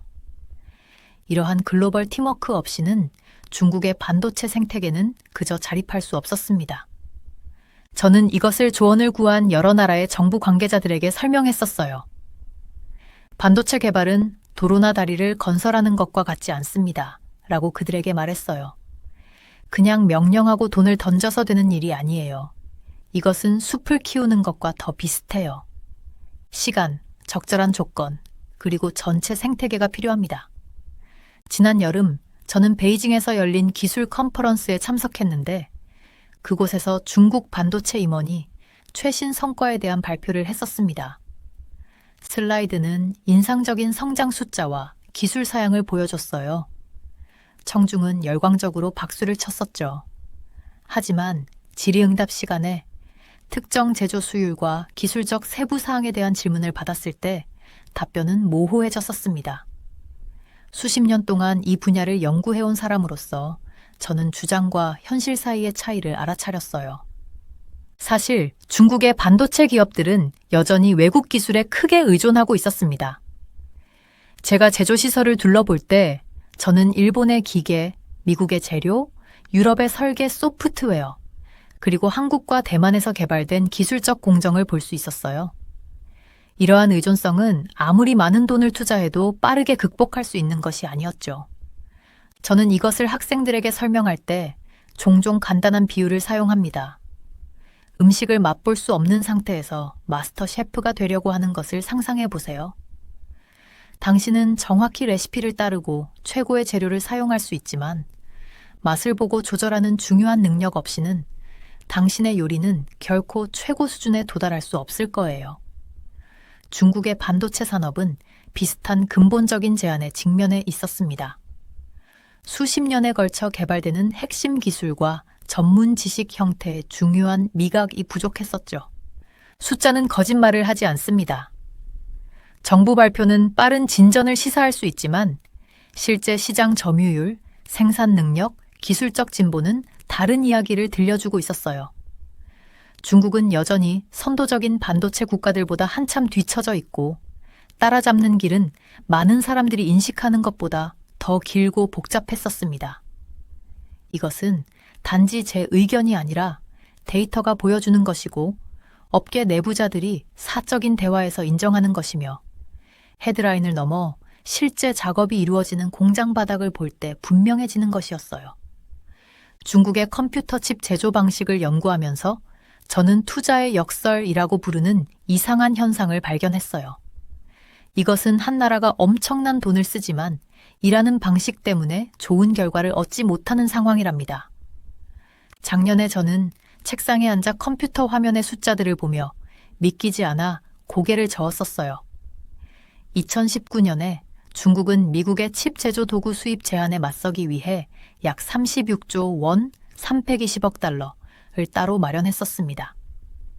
그리고 작년에는 65조 원 590억 달러를 더 투자했어요. 이건 대부분의 사람들이 상상조차 할 수 없는 어마어마한 돈이었죠. 이 모든 돈을 문제에 쏟아붓는 것이 실제로 효과가 있을까요? 저는 메모장에 펜을 두드리며 궁금해했었어요. 이전에 일어났던 일들을 살펴보니 그럴 것 같지 않았습니다. 태블릿으로 월스트리트 저널 기사를 찾아봤어요. 그 기사는 중국 정부가 23억 달러 이상을 투자했음에도 불구하고 3년 동안 적어도 6개의 큰 칩 제조 프로젝트가 완전히 실패했다고 보도했었습니다. 일부 회사들은 그 많은 돈을 받고도 작동하는 칩을 단 하나도 만들지 못했어요. 먼지가 쌓인 차에 비어있는 공장 바닥과 사용되지 않는 기계들이 눈앞에 그려졌었죠. 저는 주요 문제가 시진핑 주석이 이를 처리하는 방식에 있다는 것을 깨달았어요. 다른 나라들처럼 기업들이 새로운 아이디어를 시도하고 경쟁하도록 두는 대신 중국 정부가 모든 것을 통제하고 있었습니다. 이건 마치 선생님이 여러분이 창의적으로 그림을 그리게 하는 대신 정확히 어떻게 그려야 하는지 알려주는 것과 같아요. 정부가 기업이 아닌 기술 발전 방향을 결정할 때 많은 시간과 돈이 낭비되고 있었죠. 차트GPT가 나온 후 이 문제가 더 심해지는 것을 지켜봤어요. 갑자기 시진핑 주석은 방향을 바꿔 인공지능을 최우선 과제로 삼았습니다. 이것은 칩 제조를 위한 돈이 AI 프로젝트와도 나눠 써야 한다는 의미였어요. 이제 돈이 충분하지 않게 되었죠. 마치 작은 피자 하나로 너무 많은 사람들을 먹이려고 하는 것과 같았어요. SMIC, 중국의 가장 큰 칩 제조 회사에 대해 말씀드릴게요. 그들은 7나노미터 공정 칩 제조에 성공했다고 말했어요. 대단하게 들리죠? 하지만 보고서를 자세히 살펴보니 그들은 이런 칩을 만들기 위해 오래된 DUV 기술을 사용하고 있었습니다. 이건 마치 섬세한 펜 대신 두꺼운 매직으로 상세한 그림을 그리려는 것과 같아요.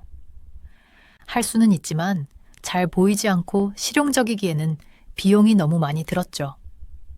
한편 저는 지난달 한국의 삼성시설을 방문했었어요. 그들은 이미 7나노미터 칩을 넘어 4나노미터 공정에 매진하고 있었습니다. 두 회사의 테스트 샘플을 손에 들고 보니 품질 차이가 확연했어요. 삼성 칩은 더 작고 더 빠르고 전력도 덜 사용했습니다. 어느 오후 저는 차 한 잔과 함께 칩 공장에 관한 보고서를 검토했었어요. 또 다른 큰 문제를 발견했습니다. 성공률이었죠. 고급 칩을 만들 때 삼성과 다른 최고 회사들은 약 80에서 90%의 칩이 제대로 작동해요. 하지만 중국 회사들은 가장 첨단 칩에서 50% 미만의 성공률을 보이고 있었습니다. 이는 그들이 만드는 것의 절반을 버려야 한다는 의미였죠. 계산해보면 돈 낭비가 명백해져요. 좋은 제품을 절반만 만드는 공장에 10억 달러를 쓴다면 기본적으로 5천만 달러를 버리는 셈이죠. 어떤 사업체도 오랫동안 그런 방식으로는 살아남을 수 없어요. 연구 여행 중에 저는 여러 중국 칩 공장도 방문했었습니다. 가장 놀라웠던 것은 얼마나 많은 기계가 여전히 다른 나라에서 왔는지였어요. 독립성에 대한 모든 이야기에도 불구하고 시설 전체에 미국, 일본, 네덜란드 장비 로고가 분명히 보였습니다. 한 엔지니어는 저에게 이 외국 기계들이 없다면 우리는 아무것도 만들 수 없을 거예요. 라고 속삭였었죠. 디자인 소프트웨어를 보면 문제가 더 심각해져요. 중국의 모든 칩 디자이너들은 여전히 미국 회사들이 만든 프로그램을 사용하고 있었습니다. 이건 마치 펜을 갖고 있지 않은 채로 책을 쓰려고 하는 것과 같아요. 다른 사람의 것을 빌려야만 하죠. 만약 그 회사들이 중국이 그들의 소프트웨어를 사용하지 못하게 한다면 전체 산업이 멈출 수도 있어요. 이 모든 어려움에도 불구하고 중국 정부는 계속해서 더 크고 더 큰 투자를 발표하고 있었습니다. 지난주에 저는 향후 5년 동안 칩 개발에 100조 원을 더 투입하는 새로운 계획에 대해 읽었어요. 그 숫자를 보니 그 돈으로 지을 수 있는 모든 학교, 병원, 도로에 대해 생각하지 않을 수 없었죠. 사실은 고급 칩을 만드는 것이 단지 돈의 문제가 아니에요. 회사들이 새로운 것을 시도하고 실수를 하고 서로에게서 배우고 자연스럽게 성장할 수 있는 올바른 환경을 갖는 것이 중요합니다. 이건 정원을 가꾸는 것과 같아요. 단지 물만 필요한 게 아니라 적절한 흙, 햇빛, 그리고 시간이 필요하죠. 매일 밤 연구 논문을 정리하면서 저는 종종 중국 지도자들이 이 근본적인 진실을 이해하고 있는지 궁금해 했었어요. 얼마나 많은 돈을 쓰든 상관없이 기술적 돌파구가 일정에 맞춰 생기도록 강제할 수는 없어요. 그것이 중국의 칩 야망의 핵심에 있는 진짜 역설입니다. 그들이 엄청난 지출을 통해 따라잡으려고 필사적으로 노력할수록 성공으로 가는 진정한 길은 더욱 그들의 손가락 사이로 빠져나가고 있었죠. 제 사무실 창가에 서서 석양이 제네바의 스카이라인을 황금빛으로 물들이는 모습을 바라봤어요. 제 책상은 지난 20년 동안의 제 경력에서 모은 보고서, 데이터 시트, 분석 문서들로 가득 차 있었습니다. 이 모든 자료들은 중국의 반도체 여정에 관해 같은 이야기를 들려주고 있었죠. 중국은 한국의 첨단 기술을 계속 쫓아갈 수 있지만 항상 추격자로 남을 것이다 라고 저는 혼잣말을 했어요. 다가오는 발표에서 이것을 어떻게 완벽하게 설명할지 생각하고 있었습니다. 이건 정치적인 문제나 편을 가르는 것이 아니었어요. 이건 현실 세계에서 기술이 어떻게 발전하는지를 이해하는 것이었습니다. 컴퓨터 칩을 만드는 방법을 연구하는 긴 경력 동안 저는 기술의 선두주자가 되기 위해서는 단순히 돈과 큰 꿈 이상의 것이 필요하다는 것을 배웠어요. 새로운 아이디어가 자유롭게 흐르고 다른 나라의 회사들이 함께 일할 수 있으며 정부 관료가 아닌 시장이 어떤 아이디어가 가치 있는지 결정하는 환경이 필요했습니다. 5년 전 중국의 반도체 공장을 방문했던 때가 기억나요.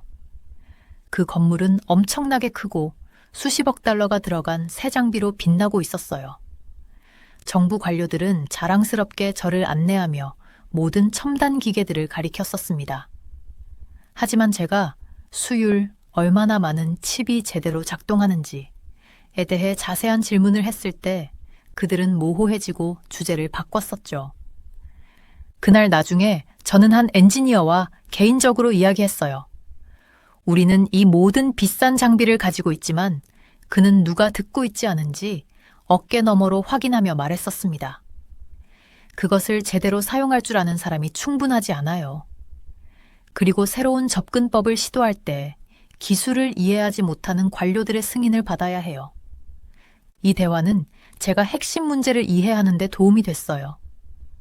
한국, 대만, 미국 같은 곳에서는 엔지니어들이 빠르게 새로운 아이디어를 시험할 수 있었습니다. 뭔가 작동하지 않으면 그 실수로부터 배우고 다시 시도하죠. 하지만 중국의 시스템에서는 실수가 정부 계획에 나쁜 영향을 주는 실패로 여겨질 수 있었어요. 이것이 사람들로 하여금 위험을 감수하거나 진정으로 새로운 접근법을 시도하는 것을 두려워하게 만들었습니다.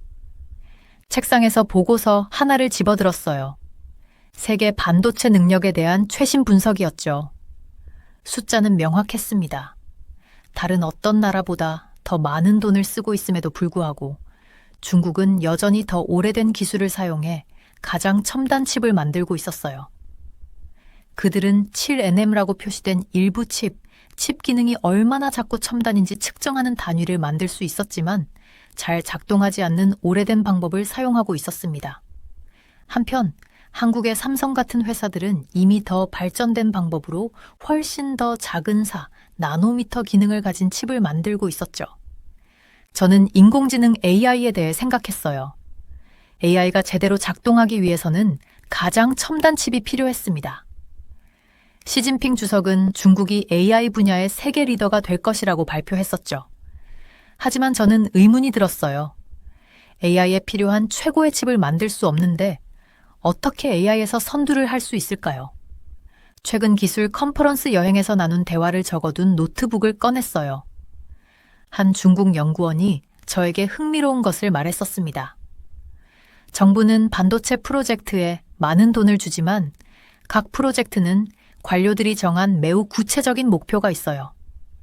중간에 다른 접근 방식이 유망해 보이더라도 몇 달간의 승인 과정 없이는 방향을 바꿀 수 없어요. 이것은 또 다른 큰 차이점이었죠. 한국이나 미국에서는 연구원들이 무언가를 하는 더 나은 방법을 발견하면 빠르게 초점을 바꿀 수 있었어요. 이런 유연성이 예상치 못한 돌파구로 이어집니다. 중국의 시스템에서는 연구원들이 원래 계획을 고수해야 했었죠. 설령 그것이 최선의 경로가 아니라는 것을 발견하더라도 말이에요. 책장으로 걸어가서 반도체 제조에 관한 오래된 교과서를 꺼냈어요. 몇 년 전에 제가 쓴 장을 펼쳤는데 거기서는 칩 제조를 종합예술이라고 표현했었습니다. 첨단 칩을 만드는 것은 더 큰 건물이나 더 빠른 자동차를 만드는 것과 같지 않았어요. 더 복잡한 과정 수천 개가 완벽하게 함께 작동해야 하는 오케스트라와 같았습니다. 아주 작은 먼지 입자도 칩을 망칠 수 있었어요. 화학 공정의 작은 실수도 칩을 실패하게 만들 수 있었죠. 회사들은 특수 화학 물질부터 정밀 레이저, 고급 물리학부터 복잡한 컴퓨터 설계까지 수백 가지의 다른 기술을 마스터해야 했습니다. 어떤 단일 국가도 이 모든 것에서 최고가 될 수는 없었어요. 이것이 바로 가장 성공적인 칩 회사들이 전 세계의 파트너들과 협력하는 이유였습니다. 한국의 삼성은 네덜란드의 장비, 일본의 화학 물질, 그리고 미국 대학의 연구를 기반으로 한 설계를 사용했어요. 대만의 TSMC는 수십 개국의 수백 개 회사와 협력했었죠. 중국이 글로벌 협력에서 벗어나 모든 것을 스스로 하려는 접근 방식은 자기 뒷마당에서 만든 부품만 사용해 비행기를 만들려는 것과 같았어요. 결국에는 날 수 있는 무언가를 만들 수도 있지만 전 세계에서 가장 좋은 부품을 사용하는 회사들이 만든 비행기만큼 좋지는 않을 겁니다. 책상으로 돌아와서 지난 40년 동안 반도체가 어떻게 발전해왔는지 보여주는 차트를 봤어요. 각각의 진보는 많은 국가의 이전 작업을 기반으로 했었죠. 저는 이것이 중국의 반도체 꿈에 무엇을 의미하는지 생각했습니다.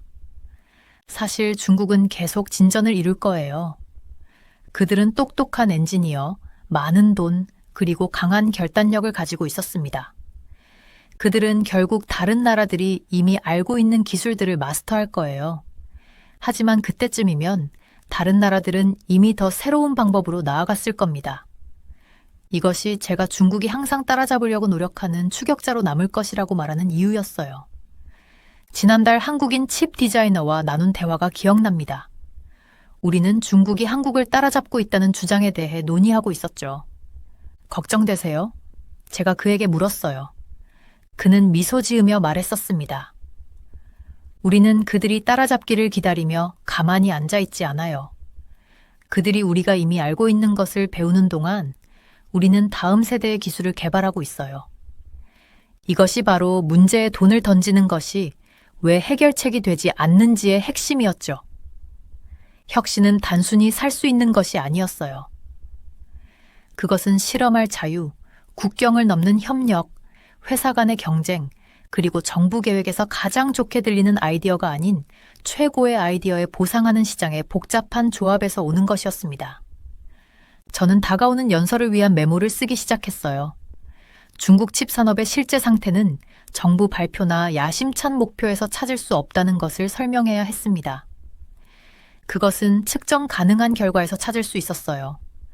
그들이 얼마나 많은 자체 칩을 만들 수 있는지, 글로벌 시장에서의 점유율, 그들의 칩이 얼마나 많이 제대로 작동하는지, 그리고 그 칩들이 실제로 무엇을 할 수 있는지였죠.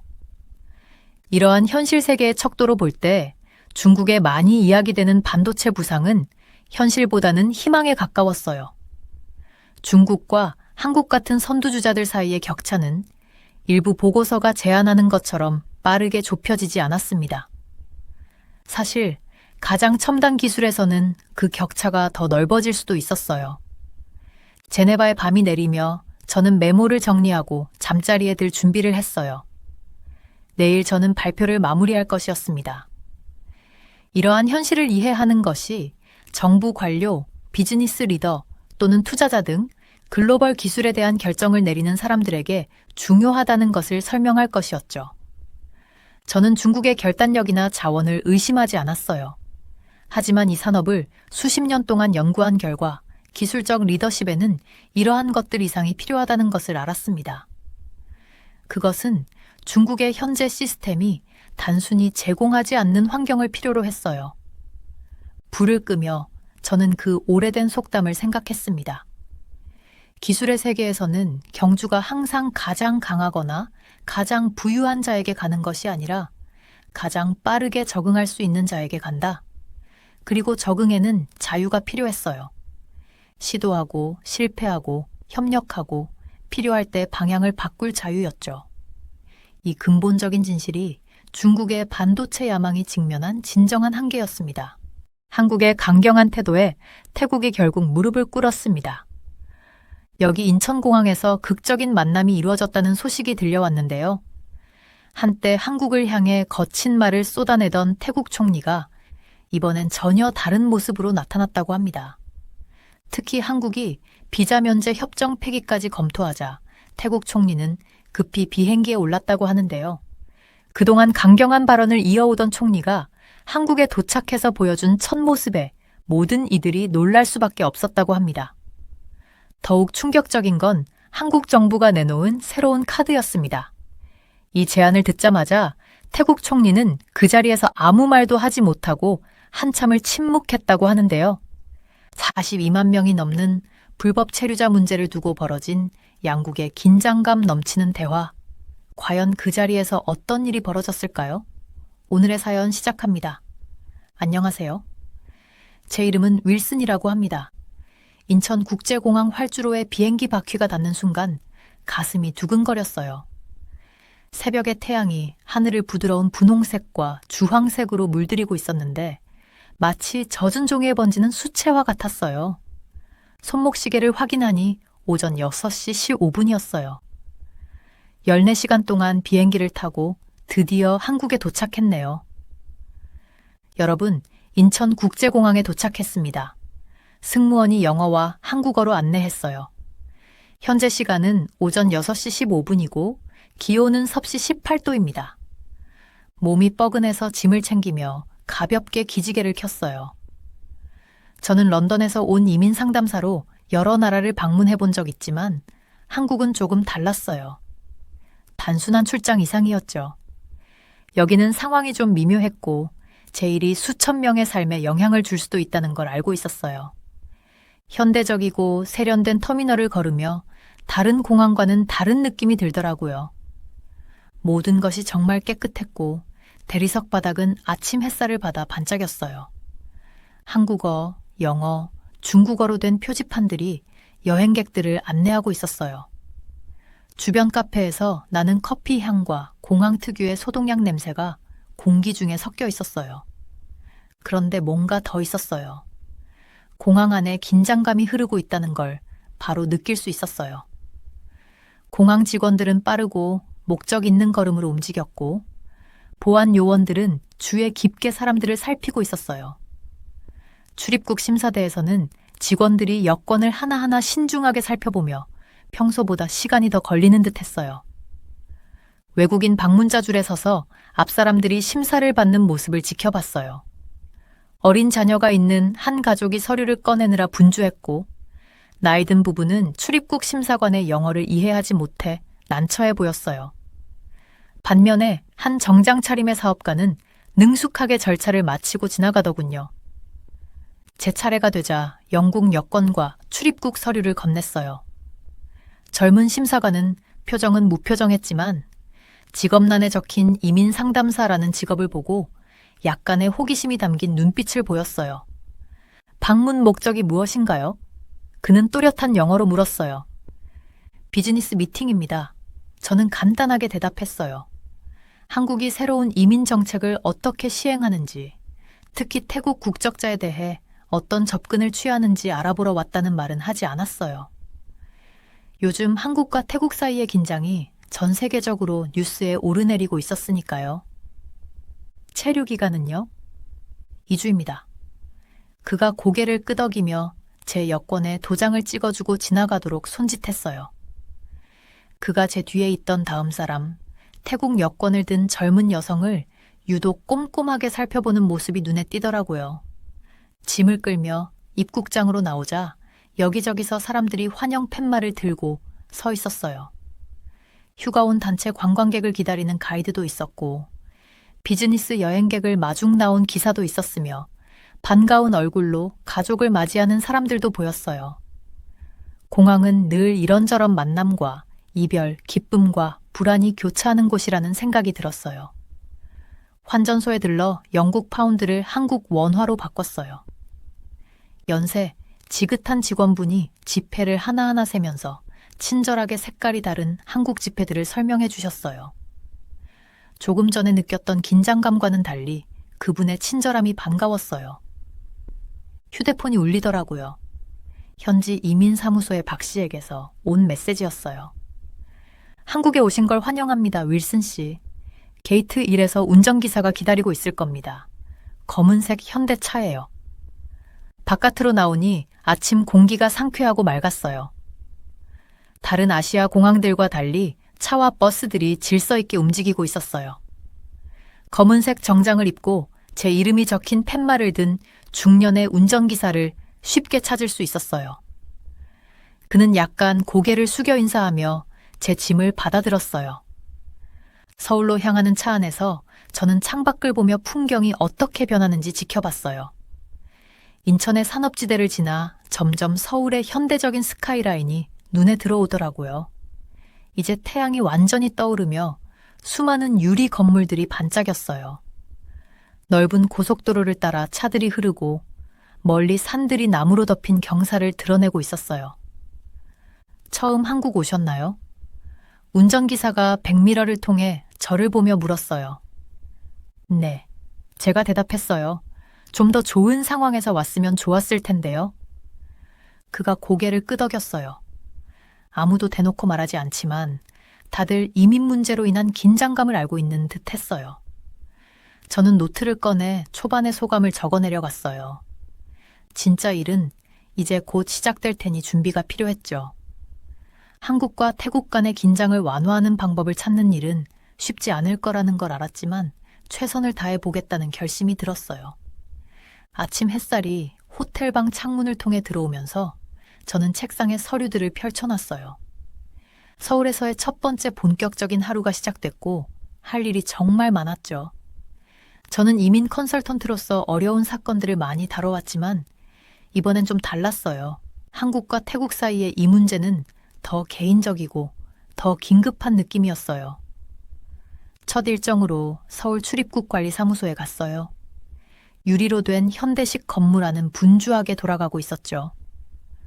로비에서 만난 김 씨는 사각 안경에 진지한 표정을 가진 젊은 여성이었어요. 그녀는 저를 사무실로 안내하며 말했어요. 상황이 점점 나빠지고 있어요. 매일 불법 체류자를 더 많이 발견하고 있어요. 그녀가 보여준 숫자는 충격적이었어요. 컴퓨터 화면에 표시된 그래프와 차트는 분명한 이야기를 전해주고 있었죠.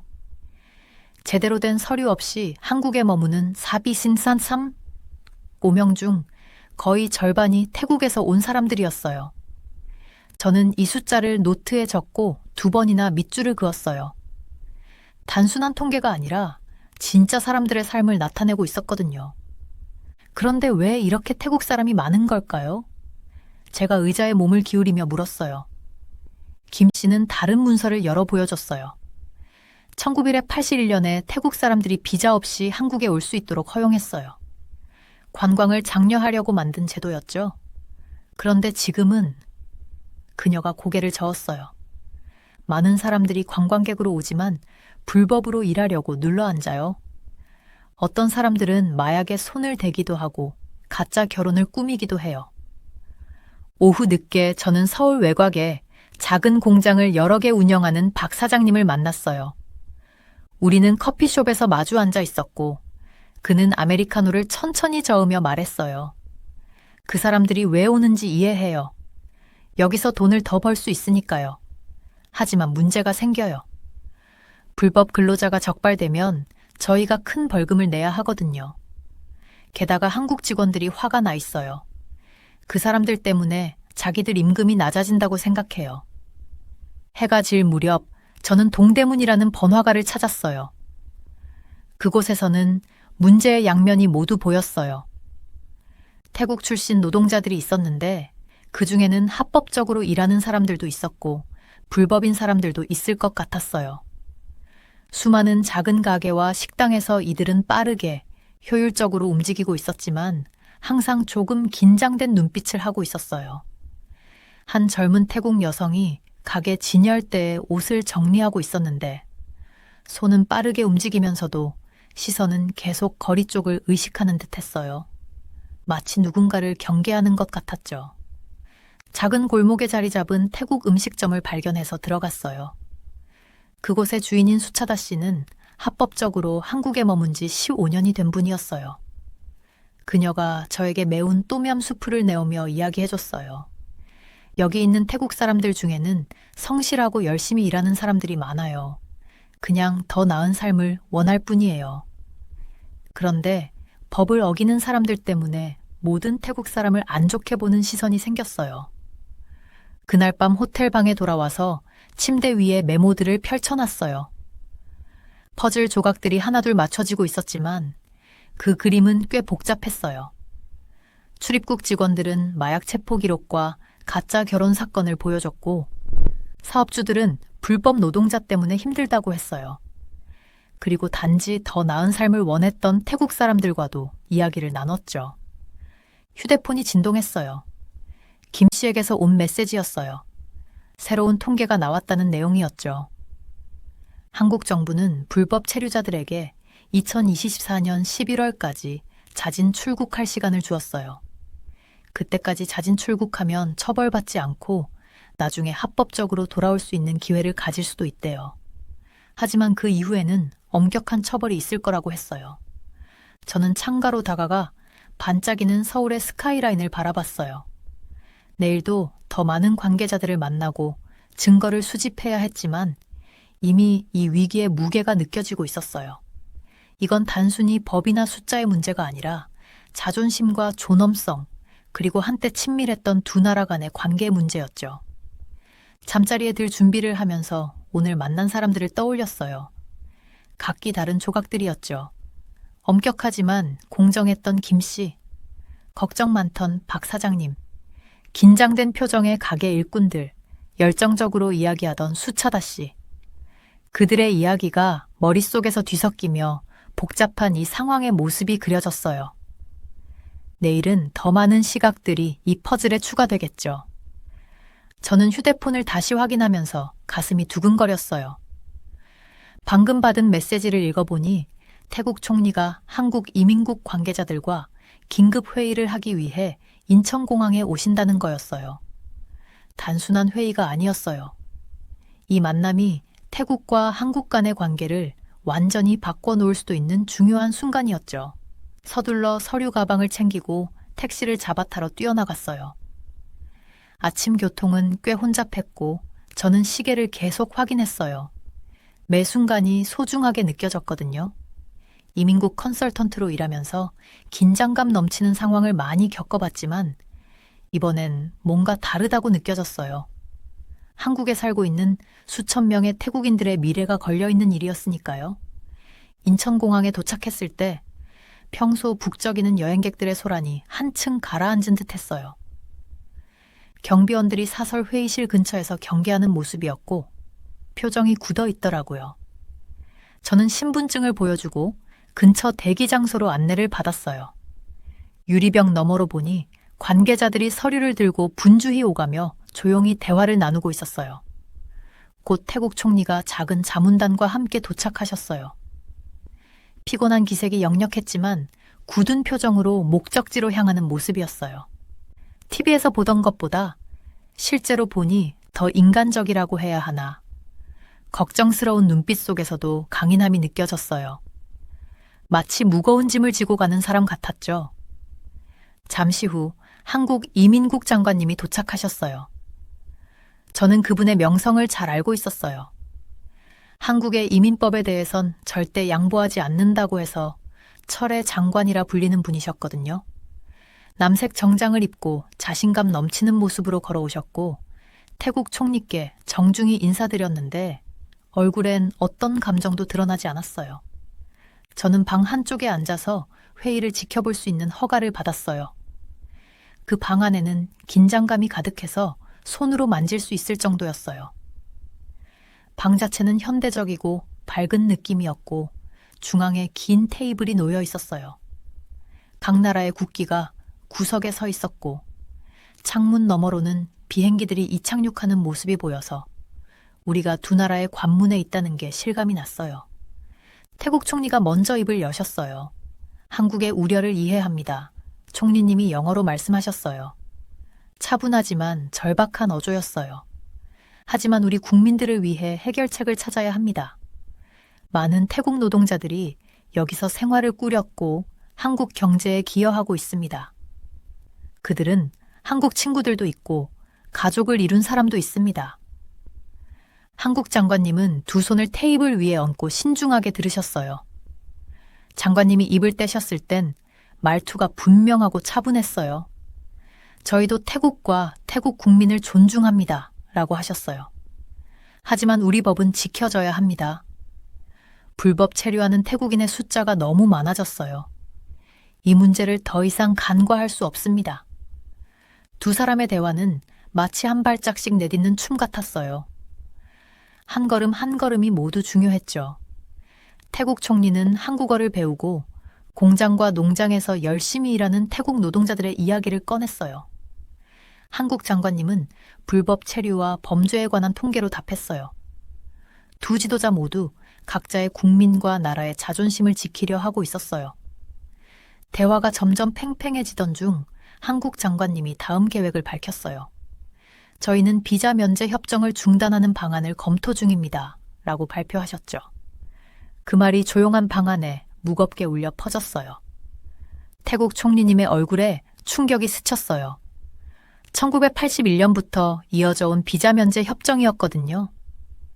이 협정 덕에 태국 국민들이 관광 목적으로 한국을 쉽게 방문할 수 있었는데 그걸 중단한다는 건 마치 40년 동안 열려있던 문을 닫는 것과도 같았죠. 태국 자문단은 서류를 펼치고 통계를 들여다보며 긴급하게 속삭였어요. 총리님은 손을 들어 그들을 조용히 시킨 후 천천히 일어나셨어요. 힘을 모으는 듯한 모습이었죠. 한국의 법을 깊이 이해하고 존중합니다. 총리님이 감정이 느껴지는 목소리로 말씀하셨어요. 하지만 양국의 존엄을 지킬 수 있는 길을 함께 찾아봅시다. 저희 나라는 오랜 시간 친구였습니다. 태국 군인들이 한국 전쟁 때 한국군과 함께 싸웠고 어려운 시기에 서로를 도왔습니다. 이 문제로 우리 우정을 깨지 않기를 바랍니다. 방 안은 잠시 침묵에 잠겼어요. 밖에서 들리던 비행기 소리조차 희미해지는 듯했어요. 저도 숨을 죽이고 있었어요. 마치 역사적인 순간을 목격하고 있는 기분이었어요. 한국 장관님의 얼굴이 아주 살짝, 정말 미세하게 부드러워지는 게 느껴졌어요.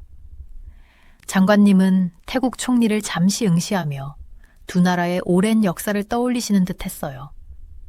그 순간, 이건 단순히 이민법이나 불법 체류자에 대한 문제가 아니라는 걸 깨달았어요. 이건 명예와 우정, 그리고 양국의 자존심을 지키며 문제를 해결하려는 시도였어요. 저는 두 나라가 조금이라도 서로를 이해하려고 애쓰는 이 모습을 보며 희망을 느꼈어요. 당장 모든 걸 해결할 수는 없겠지만 두 나라 사이의 문을 완전히 닫지는 않으려 노력하는 모습이었어요. 회의는 아직 끝나지 않았지만 뭔가 분위기가 달라졌어요. 가끔 가장 큰 변화는 작은 이해에서 시작된다고 하잖아요. 그리고 저는 인천공항의 그 밝은 방 안에서 바로 그런 순간을 보고 있었어요. 회의실 뒤편에 앉아서 역사가 눈앞에서 펼쳐지는 걸 지켜보는데 심장이 쿵쾅거렸어요. 폭풍이 닥치기 직전 같은 무거운 공기가 가득했어요. 방 안의 모두가 몇 시간 동안 이어진 치열한 협상에 지친 얼굴들이었어요. 긴 나무 테이블 위에는 종이와 반쯤 비어있는 물잔들이 흩어져 있어서 태국과 한국 간의 길고 긴 협상의 흔적이 보였죠. 한국의 법무부 장관은 긴 하루에도 불구하고 흐트러짐 없이 반듯하게 앉아 있었어요. 검은색 블레이저는 구김 하나 없었고 얼굴에는 물러설 기색이 전혀 없었어요. 옆에 앉은 보좌관들은 조용히 고개를 숙인 채 열심히 메모를 하고 있었어요.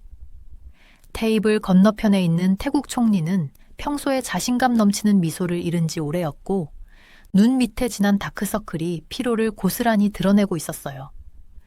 우리의 입장은 변하지 않습니다. 한국 장관은 맑고 단호한 목소리로 말하며 두 손을 테이블 위에 모았어요. 이 상황이 어렵다는 걸 이해하지만 우리는 우리 법과 국민을 보호해야만 합니다. 저는 총리의 얼굴을 주에 깊게 지켜봤어요. 잠시 눈을 감은 그녀의 표정에서는 한국에 있는 수천 명의 태국인들을 생각하는 듯한 기색이 엿보였어요. 많은 사람들이 한국에서 공장이나 식당, 농장에서 일하며 삶을 꾸려가고 있었고 일부는 한국인과 결혼해 가정을 이루기도 했죠. 장관은 말을 이어갔어요. 우리는 공정한 선택지를 제시하고자 합니다. 2024년 11월까지 자발적으로 한국을 떠나는 태국 국민에게는 어떠한 처벌도 가하지 않을 것입니다. 그녀는 모두가 이해할 수 있도록 잠시 말을 멈췄어요. 더 중요한 것은 그들이 향후 합법적인 경로를 통해 다시 한국에 돌아올 기회가 있을 수도 있다는 점입니다. 방 안은 조용해졌고 에어컨의 잔잔한 소리마저 크게 들리는 듯했어요.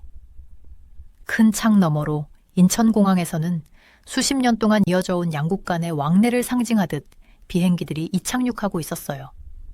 태국 총리는 몸을 앞으로 숙이며 말했어요. 장관님, 제발 이해해 주십시오. 이들은 그저 서류 속 숫자가 아닙니다. 진짜 삶을 살고 있는 사람들이고 그들의 가족이 있습니다. 그녀의 목소리에는 강한 의지와 함께 염려가 배어 있었어요. 많은 사람들이 오랫동안 이곳에 살았습니다. 그들은 집으로 돈을 보내며 부모님을 부양하고 자녀들의 학비를 돕고 있습니다. 한국 장관은 천천히 고개를 끄덕이며 그 염려를 듣고 있다는 표시를 했지만 그녀의 답변은 변함없었어요. 인간적인 연대감을 존중합니다. 하지만 우리도 우리 법을 무시할 수는 없습니다. 불법 체류 증가로 인한 심각한 문제들이 있어 반드시 해결해야 합니다. 저는 자리에서 자세를 고쳐 앉으며 두 사람의 대화를 계속 지켜봤어요. 태국 총리의 보좌관이 그녀의 귀에 무언가 속삭였고 총리는 어깨를 펴고 마지막으로 다시 제안을 했어요. 네. 공동위원회를 구성하는 것은 어떨까요? 그녀가 제안했어요. 돌아가고자 하는 사람들을 돕고 합법적인 노동자 경로를 개선하기 위해 협력할 수 있을 겁니다.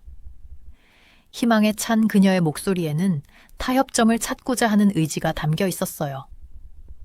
한국 장관은 잠시 생각하는 듯 했어요. 시계가 똑딱거리는 소리가 고요한 방 안에 울렸죠. 마침내 그녀가 입을 열었어요. 돌아가는 절차를 돕기 위한 방안을 논의할 수는 있습니다. 하지만 11월 기한은 변하지 않을 것입니다. 태국 대표단 쪽에 패배의 그림자가 드리워지는 게 느껴졌어요. 총리는 손을 내려다보다가 다시 고개를 들며 결의에 찬 눈빛으로 조용하지만 힘있는 목소리로 말했어요. 그렇다면 우리는 주어진 조건 안에서 최선을 다하겠습니다. 그녀가 말했어요. 우리가 가능한 한 원활하게 이 과정을 진행할 수 있도록 도와주시기 바랍니다. 한국 장관의 표정이 약간 누그러졌어요. 물론입니다. 귀국 절차 중 명확한 정보와 도움을 제공할 것입니다.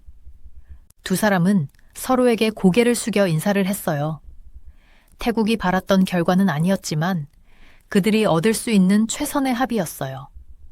모두가 서류를 챙기기 시작할 때 양측 사이에서 작게나마 서로를 존중하는 모습이 눈에 들어왔어요. 여기저기서 가볍게 고개를 숙이거나 조심스레 말을 건네는 모습에서 서로의 이해를 엿볼 수 있었죠. 회의실을 나서면서 저는 뭔가 중요한 일을 목격했다는 느낌이 들었어요. 이건 단순히 이민 규정에 관한 문제가 아니었어요. 서로 의견이 다르더라도 두 자존심 강한 나라가 협력하는 방식을 찾아가는 과정이었어요. 창밖에는 노을이 지고 하늘이 주황색과 분홍색으로 물들고 있었어요. 양국 대표단이 서로 다른 방향으로 걸어가는 모습을 보며 오늘의 이 순간이 평생 기억에 남을 거라는 생각이 들었어요. 외교에서 가장 강력한 순간들은 승패가 아니라 함께 앞으로 나아갈 길을 찾아가는 데 있다는 걸 깨달았거든요. 공항에서의 긴장된 만남 이후 저는 생각할 시간이 필요했어요. 머릿속에는 계속해서 하나의 이미지가 떠올랐는데 바로 한국전쟁 당시 한국을 위해 싸운 태국 군인들을 기리는 포천의 기념비였어요. 직접 가서 보면 이 두 나라가 맺은 깊은 인연을 더 잘 이해할 수 있지 않을까 싶었죠. 다음날 아침 저는 버스를 타고 포천으로 향했어요. 창밖으로 변하는 풍경을 보며 이동하는 시간은 생각할 여유를 줬어요. 서울의 높은 빌딩들이 점점 사라지면서 초록빛 언덕과 작은 마을들이 모습을 드러내기 시작했죠. 초가을의 공기는 맑았고 나무들 잎이도 조금씩 붉고 황금빛으로 물들기 시작했어요. 기념비에 도착하자마자 먼저 느껴진 건 고요함이었어요. 서울의 바쁜 거리와는 전혀 다른 분위기였죠. 돌길이 정성스럽게 가꿔진 정원을 지나도록 이어져 있었어요. 아침 햇살이 길게 그림자를 드리우고 소리향기 가득한 가벼운 바람이 불어왔어요. 기념비 그 자체는 제 숨을 먹게 했어요. 거대하거나 화려하지는 않았지만 묵직한 품격이 느껴져서 잠시 멈춰 서게 되더라고요. 주 건물은 매끈한 회색 돌로 만들어졌는데 아침 햇빛에 은은하게 빛났어요. 양쪽으로는 벽이 보호하듯 둥글게 펼쳐져 있었고 그 벽에는 태국 군인들의 이름이 새겨져 있었어요. 단순한 이름이 아니라 각각의 이름이 수천 마일 떨어진 곳에서 한국의 자유를 위해 싸우러 온 누군가의 아들, 형제, 아버지를 의미했죠. 저는 천천히 걸으면서 새겨진 이름들을 손가락으로 따라가 봤어요. 여기 태국의 연계가 잠들어 있다 라고 한글과 태국어로 적혀 있는 문구가 눈에 들어왔어요. 그 아래로 수많은 이름들이 줄지어 새겨져 있었죠. 저는 그 이름들을 한 명씩 발음해 보려 애쓰면서 열대 지방에서 온 젊은이들이 한국의 추운 겨울을 견디며 싸웠을 생각을 했어요. 그때 연세 지긋한 한국인 관리인이 저를 보고 다가왔어요. 김 선생님이라 하셨는데 따뜻한 미소를 지으셨어요. 영어가 유창하지는 않았지만 기념비에 대해 이야기할 때는 눈빛이 반짝였어요. 여기 있는 이름들 하나하나가 한국의 미래를 믿은 사람들이에요. 그는 벽을 가리키며 그렇게 말씀하셨죠. 김 선생님은 역사 속 이야기를 생생하게 들려주셨어요. 굶주린 한국 아이들에게 자신의 쌀 배급을 나눠줬던 태국 군인들, 군인뿐만 아니라 마을 주민들에게도 치료를 해주었던 태국 의료진 이야기를요. 그들은 단순한 동맹이 아니었어요. 김 선생님은 감정이 북받친 듯한 목소리로 말씀하셨어요. 그들은 우리의 형제가 되었어요. 저는 근처 벤치에 앉아 그 모든 이야기를 가만히 곱씹었어요. 그때 한국의 학생들 몇 명이 현장 학습으로 기념비에 도착했어요. 선생님은 기념비의 의미를 조용히 설명했고 학생들은 작은 하얀 꽃다발을 벽 아래에 놓았어요. 몇몇 학생은 한국 전통 방식으로 깊이 허리를 숙여 예를 표했어요. 그 장면은 저에게 강한 울림을 주었어요. 전쟁이 끝난 지 수십 년이 지난 지금 한국의 아이들이 그들의 나라를 지키기 위해 목숨을 바친 태국 군인들을 기리며 경의를 표하고 있었죠. 그 모습을 보며 현재 태국과 한국 사이의 상황을 다르게 생각하게 되었어요. 물론 불법 이민 문제 같은 심각한 문제들이 해결되어야 하지만 그 모든 긴장과 엄격한 정책 아래에는 깊은 존경과 공유된 희생의 기반이 있었던 거죠. 저는 그곳에서 몇 시간을 보냈어요. 방문객들이 오가는 모습을 지켜보며 각자의 반응이 달랐지만 모두들 저와 비슷한 생각에 잠긴 듯한 표정으로 떠나가더라고요. 어떤 분들은 훈장을 단 나이 지긋한 참전 용사였고 어떤 분들은 이 역사를 처음 접하는 젊은 관광객들이었어요. 해가 저물 무렵 저는 마지막으로 기념비 주변을 한 바퀴 더 돌았어요. 저녁 햇빛 속에서 벽에 새겨진 이름들이 더욱 빛나 보였어요. 이 태국 군인들이 한국의 가장 어두운 시기에 이곳으로 와준 것에 대해 생각해 봤어요. 그들은 비자나 노동 허가 같은 걸 따지지 않았죠.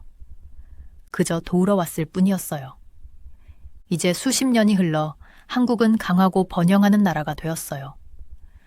엄격한 이민법은 많은 이들의 희생으로 이루어진 것을 지키려는 마음에서 비롯된 거였죠. 그곳에 서서 한국의 단호한 태도는 사람들을 배척하려는 게 아니라 한국이 이루어낸 것을 존중하고자 하는 마음에서 비롯된 거라는 걸 비로소 이해하게 되었어요. 떠나기 전 저는 한국식으로 깊이 허리를 숙여 기념비에 인사했어요. 이곳에서 경험한 역사는 단지 과거의 이야기가 아니었어요.